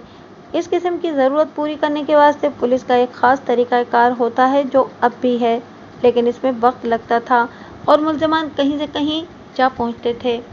फौरी कार्रवाई के वास्ते थानेदार एक दूसरे के साथ ताउन करते थे। मुझको इस किस्म का ताउन मिल गया। मैंने टांगे मंगवाए। ये लोग घरों में सोए हुए थे। थाने में सबको मालूम था कि टांगाबान कहाँ कहाँ रहते हैं। मैंने 8 कांस्टेबल बमे एक हेड कांस्टेबल के राइफलों से मुसल्ला साथ लिए और रवाना हो गया। कहानी आगे बढ़ाने से पहले मैं आपको इस खाना बदोश कबीले के बारे में कुछ मालूमात दे दूं। ये बहुत ज़रूरी हैं, वरना आप इस बात को पूरी तरह समझ नहीं सकेंगे। इंडिया में अब भी ये कबीले मौजूद हैं और इनका पेशा जुराइम है। अंग्रेज़ों के ज़माने में चंद एक कबीले जो खाना बदोश होते थे जुराइम में मशहूर थे, बल्कि इनको सरकारी शोहरत हासिल थी। इनमें बाज़ के नाम आपको मैं बताता हूँ। आहिर, सांसी, बावरिया, नट, ओडो वगैरह। ये मैंने आपको थोड़े नाम बताए हैं। सारे इंडिया में ऐसे कई कबीले थे। इनमें कुछ ऐसे थे जो सारे मुल्क में घूमते फिरते रहते थे। चंद एक ऐसे थे जो महदूद से इलाके में यानी सूबों के अंदर घूमते फिरते थे। इनमें से हर एक कबीला अलग अलग जुराइम में मशहूर था। अंग्रेज़ों ने इनका बाकायदा रिकॉर्ड रखा हुआ था और पुलिस वालों को बता दिया जाता था कि कौन सा कबीला कौन से जुराइम करता है। ऐसा कोई कबीला जब किसी इलाके में आकर डेरा डालता था तो इस इलाके का थानादार चौकस हो जाता था। ये लोग आबादियों से थोड़ा दूर अपने खेमे गाड़ते थे। ان کے پاس رکھوالی والے خونخوار کتے ہوا کرتے تھے۔ یہ لوگ خود بھی خونخوار ہی تھے۔ اگر ان کے ڈیرے میں سے کسی ملزم کو پکڑنا ہوتا تو یہ لوگ پولیس کے راستے میں ایسی رکاوٹیں کھڑی کر دیتے تھے کہ بڑے مضبوط دل گردے والا تھانے دار بھی پیچھے ہٹ آتا تھا۔ یہ رکاوٹ اس طرح ہوتی تھی کہ یہ لوگ جب پولیس کو اپنے ڈیرے کی طرف آتا دیکھتے تھے تو ان کی تمام عورتیں، جن میں نوجوان لڑکیاں بھی شامل ہوتی تھیں، وہ بالکل بے لباس ہو کر پولیس کے سامنے آ کے ناچنے لگتی تھیں۔ یہ منظر ایسا ہوتا تھا کہ کوئی تھانے دار آگے نہیں بڑھتا تھا اور یہ عورتیں ناچتے ناچتے پولیس کو گھیرے میں لے لیتیں اور پولیس کو بہت پریشان کرتی تھیں۔ ان لوگوں کے پاس موٹے بانس ہوتے تھے۔ چوری کا مال، مثلاً رقم اور زیورات، وہ ان بانسوں میں چھپا دیتے تھے۔ پھر مرد بھی چمگاڈروں کی طرح شور و غل بپا کرتے جیسے ان پر بڑا سخت ظلم اور تشدد ہو رہا ہو۔ یہ ان کا پولیس مقابلے کا طریقہ تھا۔ اسحاق کے گھر ڈکیتی کی واردات کرنے والا قبیلہ باوریا کہلاتا تھا۔ یہ لوگ ڈکیتی حیران کن طریقے سے گھروں میں داخل ہونے اور بھیس بدل کر اپنی شناخت چھپانے میں مہارت رکھتے تھے۔ یہ لوگ رسا گیری بھی کرتے تھے۔ ان کی عورتیں آبادیوں میں جا کے چوڑیاں بیچتی یا نوکری تلاش کرتی تھیں اور اس طرح گھر بیدی بن کر ڈکیتی کی وارداتیں کراتی تھیں۔ اس قبیلے نے جنت کو جس طرح استعمال کیا تھا، یہ بھی اس کا خصوصی طریقہ واردات تھا۔ کبھی کبھار کسی بچی کو اغوا کر لینا بھی ان کے جرائم میں شامل تھا۔ جنت نے جس طرح اپنے آپ کو میرے حوالے کیا تھا، یہ اس قبیلے کے واسطے کوئی خاص بات نہیں تھی، بلکہ یہ ان کے طریقہ واردات میں شامل تھا۔ اگر میں اس کا یہ سودا قبول کر لیتا تو یہ لوگ مجھ کو دھوکہ نہ دیتے۔ میں ان کی لڑکی کو بھی چند دن رکھتا اور ان سے مرضی کی رقم بھی وصول کر لیتا اور یہ لوگ پوری دیانتداری سے مجھ کو رقم دے جاتے۔ میری کوشش یہ تھی کہ میں رات ہی رات ان کے ڈیرے پہ جا پڑوں۔ دن کے وقت یہ لوگ میری واسطے مصیبت بن جاتے۔ اس علاقے کے تھانے تک سڑک پکی تو نہیں تھی، لیکن راستہ بڑا صاف تھا۔ ٹانگوں نے بڑے اچھے وقت پر دوسرے تھانے میں پہنچا دیا۔ وہاں کانسٹیبل تیار تھے۔ باوریوں کا ڈیرا وہاں سے 1 میل سے کچھ زیادہ فاصلے پر تھا۔ وہاں تک میں اس تھانے کے آدمیوں کی رہنمائی میں پہنچا۔ وقت فجر کی اذان کا تھا۔ ابھی اندھیرا تھا۔ میں نے اپنی نفری کو ہدایت دے دی تھی کہ چھاپا کس طرح مارنا ہے۔ میں نے صاف لفظوں میں کہا تھا کہ ان کی کوئی عورت اس طریقے سے سامنے آئے جس طرح میں نے اوپر بیان کیا ہے تو گھونسا، ٹھڈا یا رائفل کا بٹ مار کر اندھا کر دو۔ میں اس کو ظلم نہیں سمجھتا تھا۔ یہ لوگ مجرم تھے اور میں نے ملزم پکڑنے تھے۔ ان کے کتوں نے ہمارا استقبال کیا۔ یہ کتے بھیڑیوں کی طرح ہماری طرف آئے۔ میں نے 2 کانسٹیبلوں کو کہا کہ 2-3 راؤنڈ ہوائی فائر کرو۔ ان کا ڈیرا سویا ہوا تھا۔ ان کے ڈیرے کی آبادی 1.5 سے شاید ذرا زیادہ تھی، جس میں بچے اور عورتیں بھی شامل تھیں۔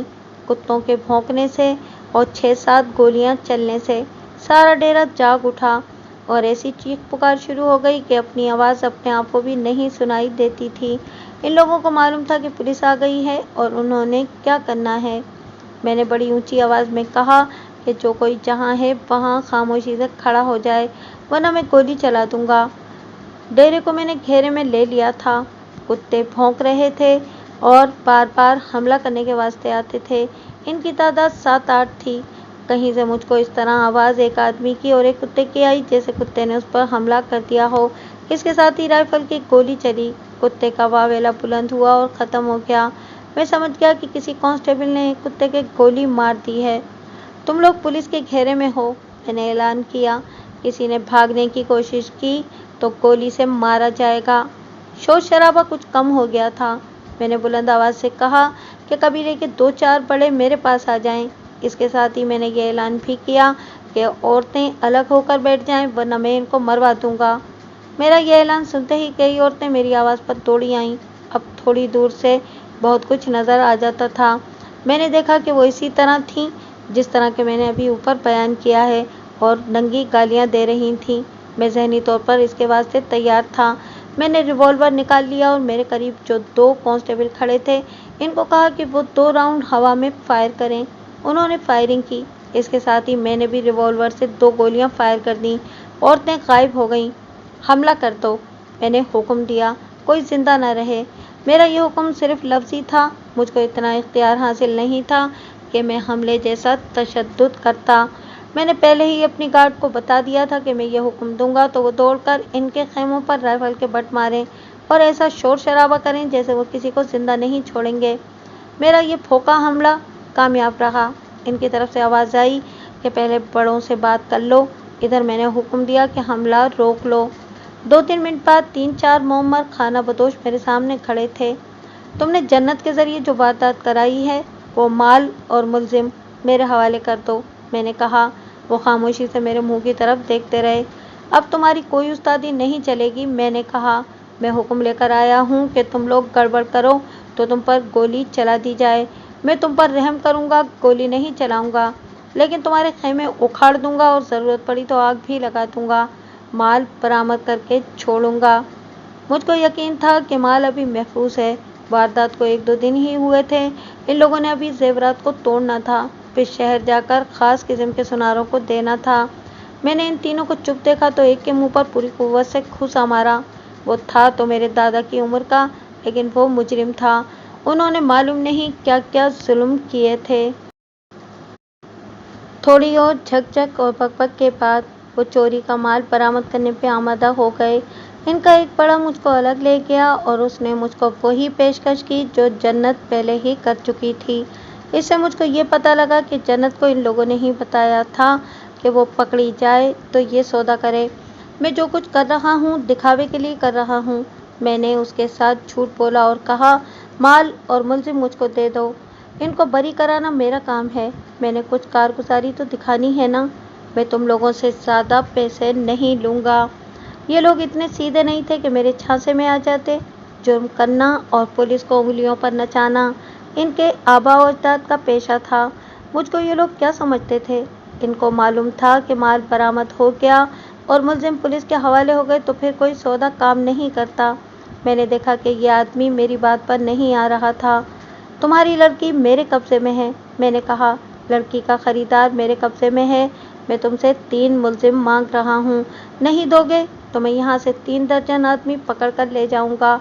अगर मुझसे रियायत चाहते हो तो जिस तरह मैं कहता हूँ उसी तरह करो। मुझको अपनी ताकत का थोड़ा और इजहार करना पड़ा।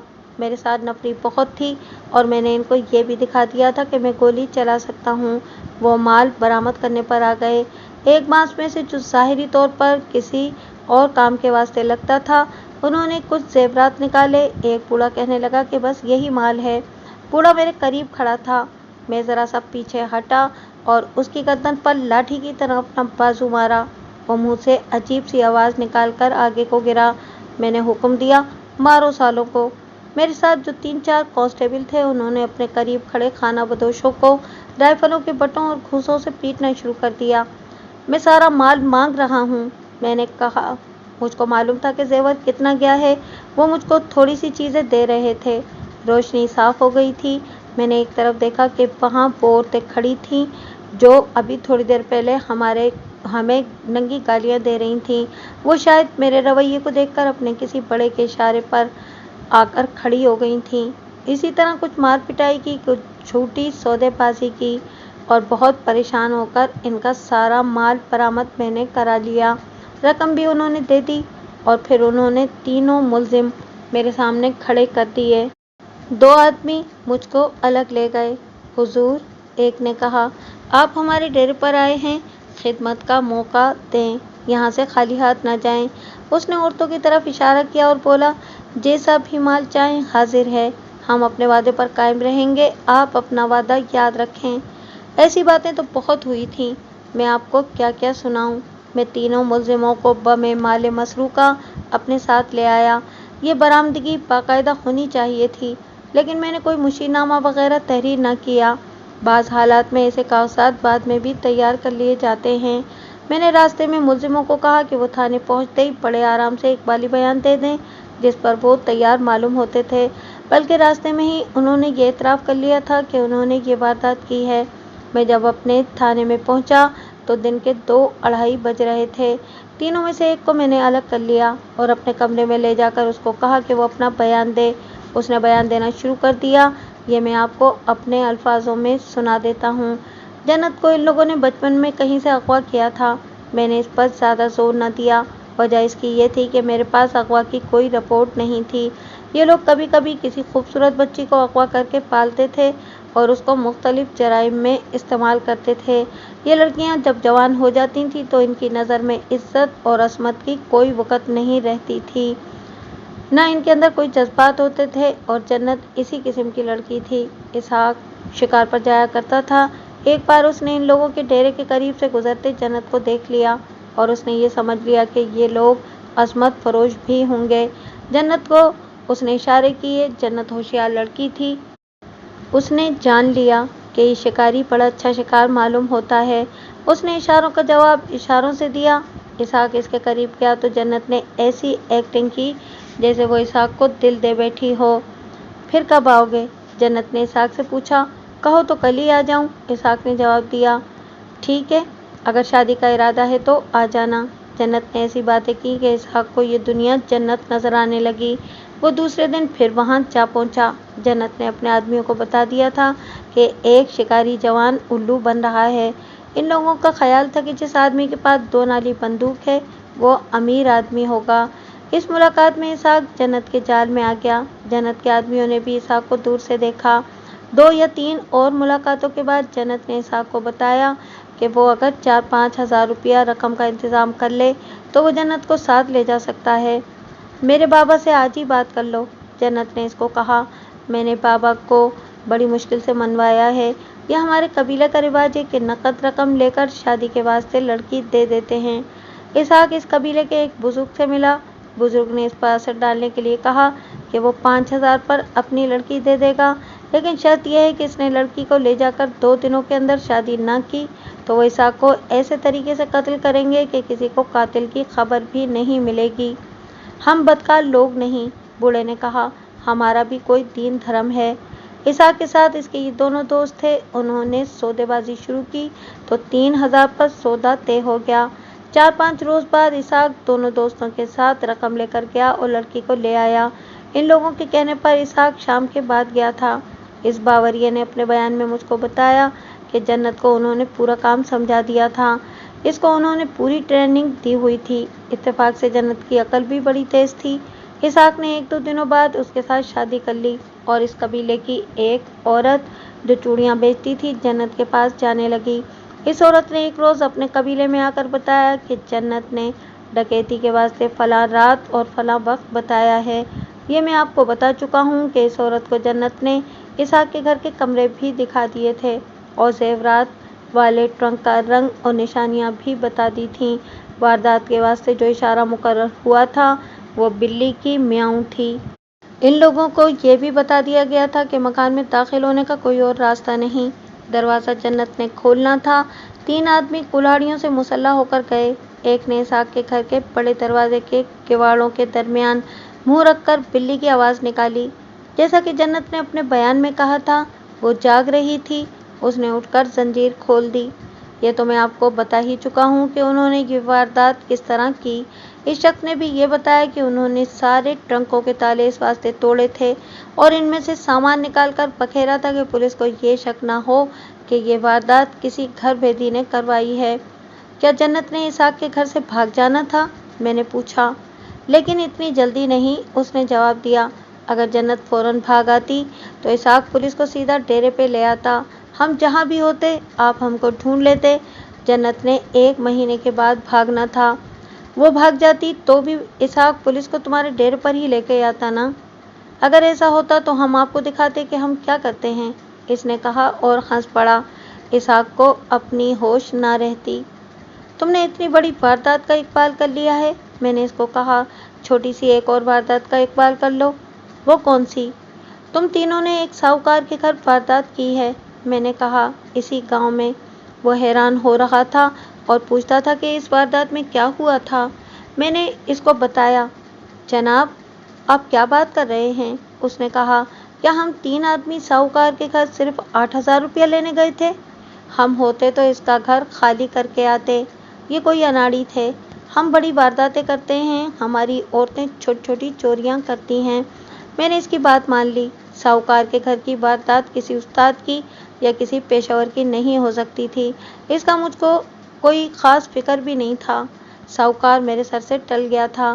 اس باوریے کے دوسرے دونوں ساتھیوں نے بھی اقبالی بیان دے دیے۔ जन्नत का बयान तो मैं पहले ही ले चुका था। इन सब के बयान रात को ख़त्म हुए। मैंने इनको हवालात में बंद कर दिया। दूसरे दिन इनको मजिस्ट्रेट के पास ले जाके इनके इकबाली बयान तहरीर करवाने थे। मैं घर जाकर सो गया। मैंने इसकी परवाह न की कि इसहाक और उसके दोनों दोस्त थाने में बैठे हैं। इसहाक अगर मुझको पहले ही बता देता कि उसने जन्नत को खाना बदोशों से ख़रीदा है तो मैं फ़ौरन समझ जाता कि ये वारदात इस लड़की ने कराई है। मुझको इसहाक के दोस्तों पर और ज़्यादा गुस्सा था। उन्होंने भी जन्नत की असलियत मुझसे छुपाई और मेरे आगे झूठ बोला।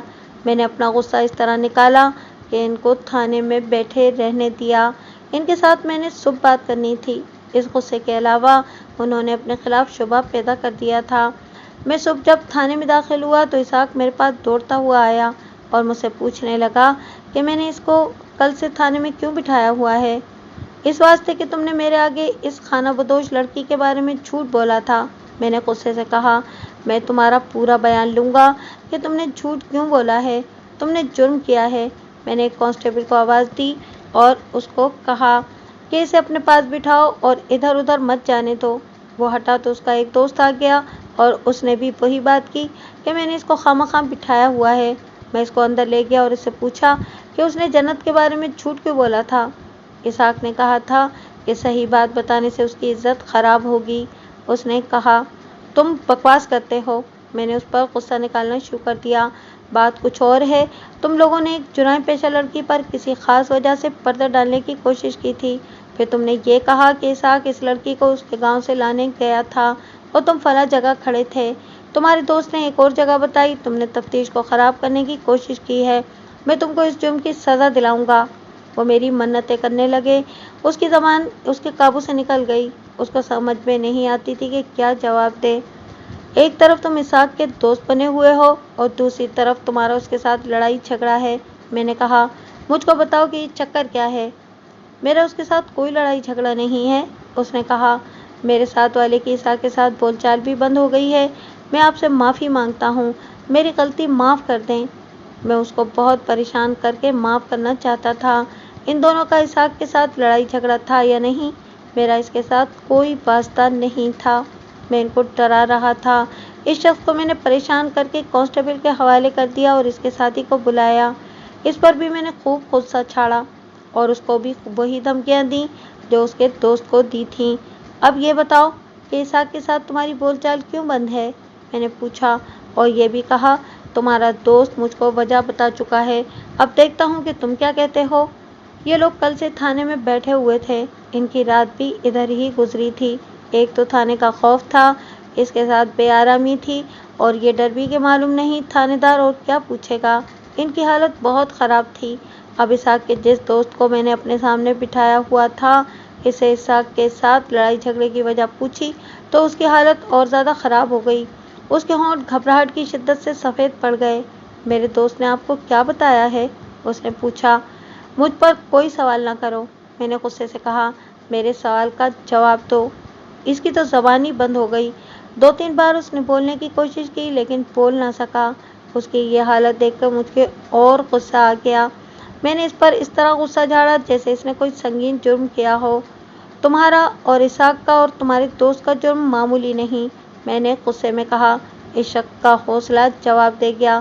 पहले तो इसके आंसू निकले, फिर इसके होंठ कांपने लगे और मैंने इसकी आंखें देखीं जो बिल्कुल सफ़ेद हो गई थीं। ये बेहोशी की निशानी होती है। मुझको ये तो अंदाज़ा था कि ये नौजवान खौफ से मर रहा है, लेकिन ये अंदाज़ा नहीं हुआ कि वो सचमुच मर रहा है। मैंने इसको कंधे से पकड़कर हिलाया तो वो सारा ही हिल गया और उसका सर इस तरह हिला जैसे जिसके साथ उसका रिश्ता टूट गया हो। उसने बहुत मुश्किल से मेरी तरफ देखा। मैंने इसको एक ऐसा लफ्ज़ कहा जो थाने में बोला जाता है लेकिन कागजात पर नहीं आता। जनाब। उसके मुंह से बहुत मुश्किल से जनाब निकला और उसने हाथ हिंदुओं की तरह जोड़े। फिर उसके होंठ कांपने लगे। उसके हाथ पहले ही कांप रहे थे। हुक्म सरकार।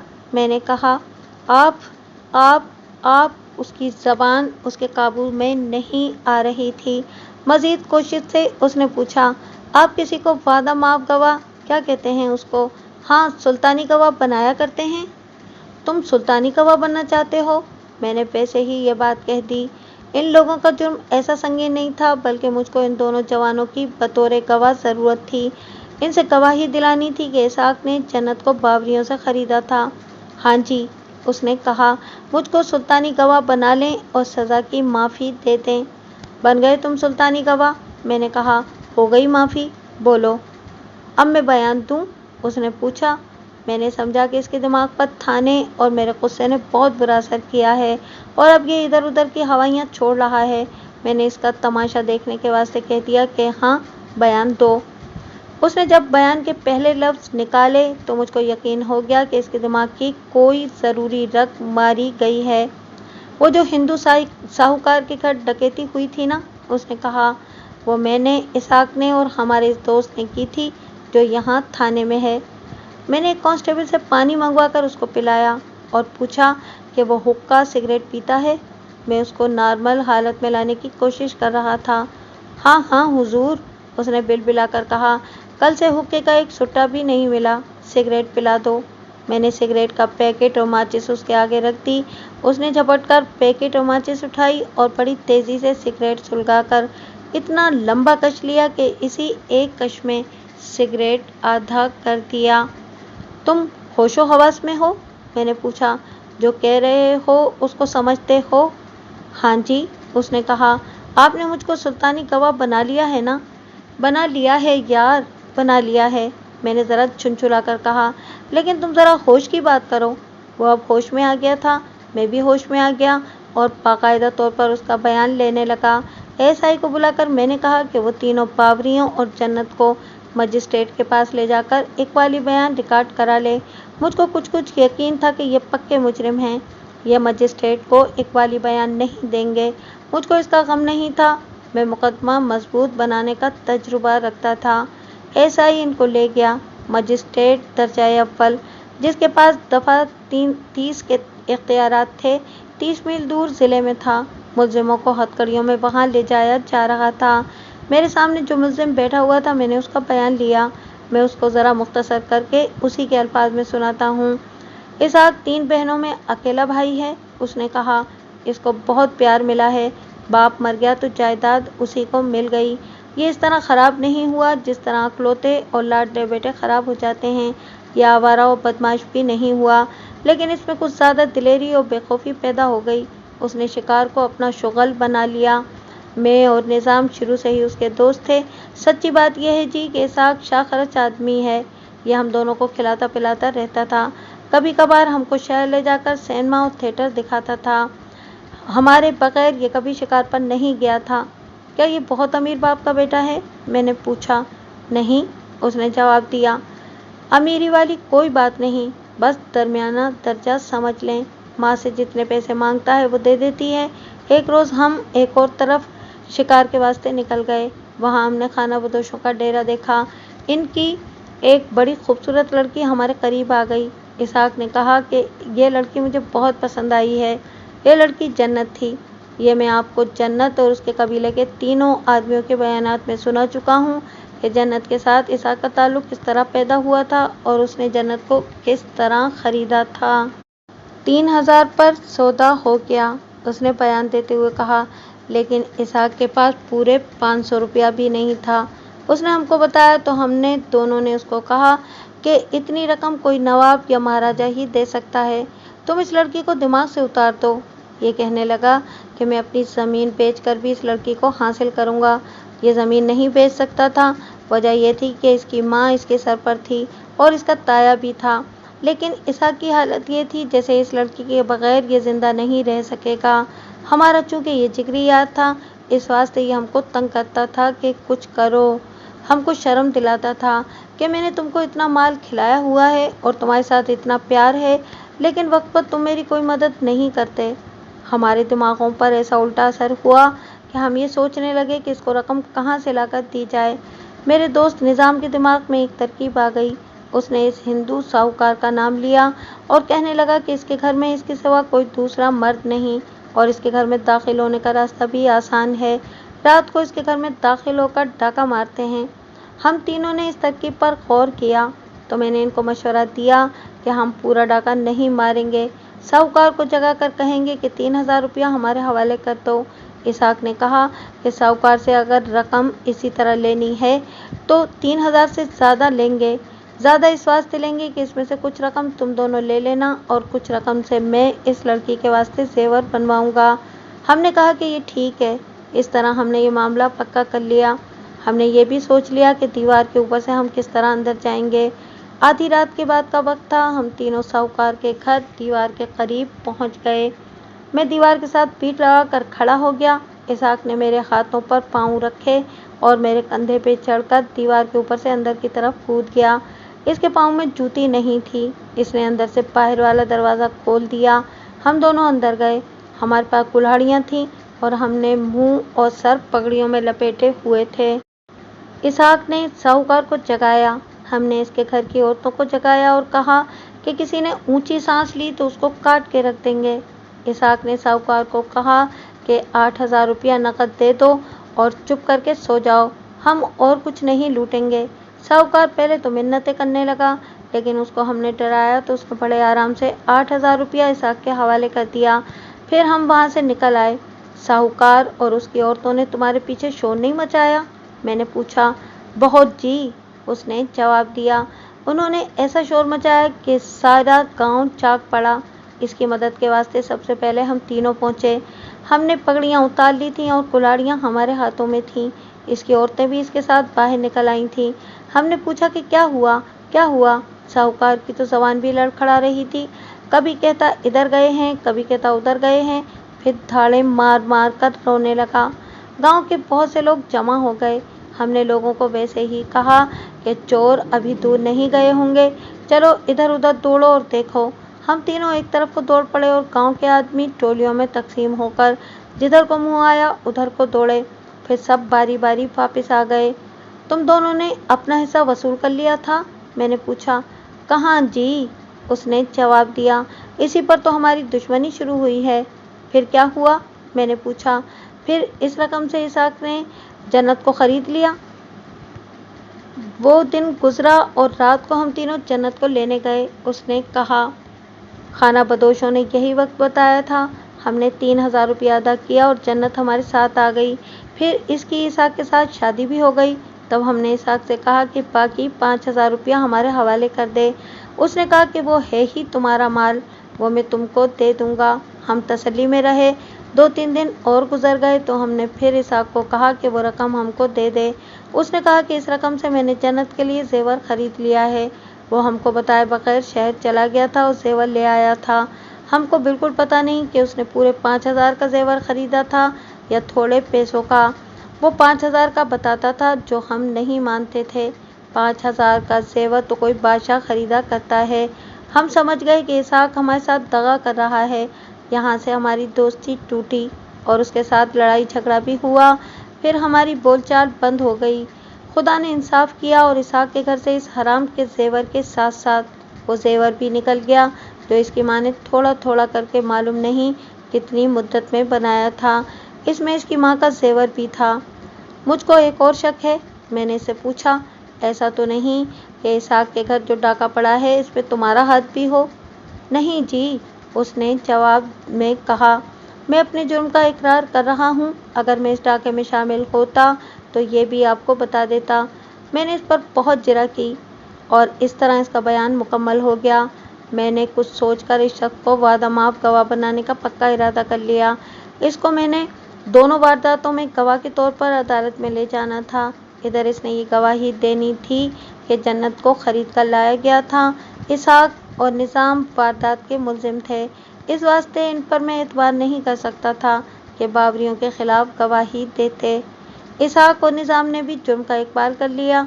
फिर भी मुझको वादा माफ गवाह की ज़रूरत थी। मैंने इन सबको हवालात में बंद कर दिया।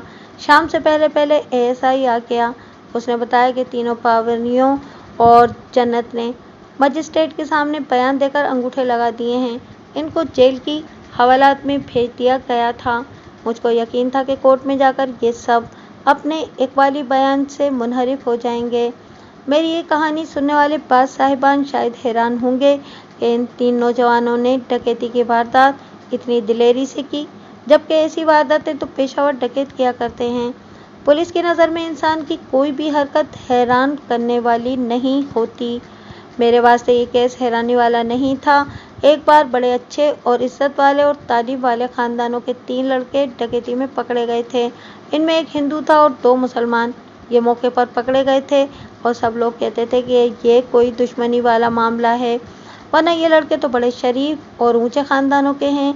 इन शरीफ लड़कों से जब थानेदार ने पूछा कि इनको डकैती की क्या ज़रूरत पड़ी थी, तो उन्होंने कहा कि वो अंग्रेज़ों के खिलाफ और इन जागीरदारों के खिलाफ, जिनको अंग्रेज़ों ने गद्दारी के एवज जागीरें दी थीं, बड़ी ख़तरनाक पार्टी बनाना चाहते थे। इनका प्रोग्राम ये था कि जागीरदारों को लूटकर माल गरीबों में तकसीम किया करेंगे। वो पहले जागीरदार के घर ही डाका डालने गए थे, तो माल समेत उसकी हवेली के अंदर ही पकड़े गए। जागीरदार ने पहले तो इनकी खूब फेंटी लगवाई और फिर इनको थाने ले आया। इसहाक और उसके 2 दोस्तों ने भी ऐसी ही वारदात की थी। चूँकि वो आदि मुजरिम तो थे नहीं, इस वास्ते थाने और थानेदार की दहशत को ही बर्दाश्त ना कर सके और इकबाली हो गए। दूसरी बात यह है कि जुर्म कोई इंसान हजम नहीं कर सकता, जुर्म हौसला तोड़ देता है। मैंने आपको इसकी बड़ी अच्छी मिसाल सुना दी है। इसी शाम फुलवर से इसहाक की 2 नाली बंदूक आ गई, जिसकी नालियों पर उंगलियों के निशानात थे। ये निशान एक खाना बदोश बावरिये के पाए गए। इसका रिकॉर्ड फिंगरप्रिंट ब्यूरो में मौजूद था, जिसका मतलब था कि ये शख्स सज़ा याफ्ता है और ये बड़ी अच्छी शहादत थी। इसके बाद इस कहानी का जो हिस्सा है वो अदालती कार्रवाई है। इसमें दिलचस्पी वाली बात यह है कि तीनों बावरियों और जन्नत ने कोर्ट में जाते ही हंगामा बपा कर दिया। वो कहते थे कि इन पर थाने में बहुत तशद्दुद हुआ है।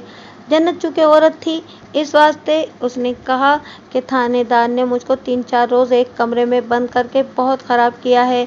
मैं इस सूरत हाल के वास्ते पूरी तरह तैयार था। मैंने इन लोगों के इकबाली बयानों पर भरोसा किया ही नहीं था। मैंने बड़ी मेहनत से केस तैयार किया और ऐसी पैडिंग की थी जिसको सफाई के वकील झुटला ही नहीं सकते थे। दूसरे केस में वादा माफ गवाह भी साथ था। आखिर बावरियों को 7-7 साल कैद, जन्नत को 5 साल सजाए कैद दी गई। इसहाक और निज़ाम को 4-4 साल सजाए कैद मिली और इनके तीसरे साथी को वादा माफ गवाह हो जाने की वजह से छोड़ दिया गया।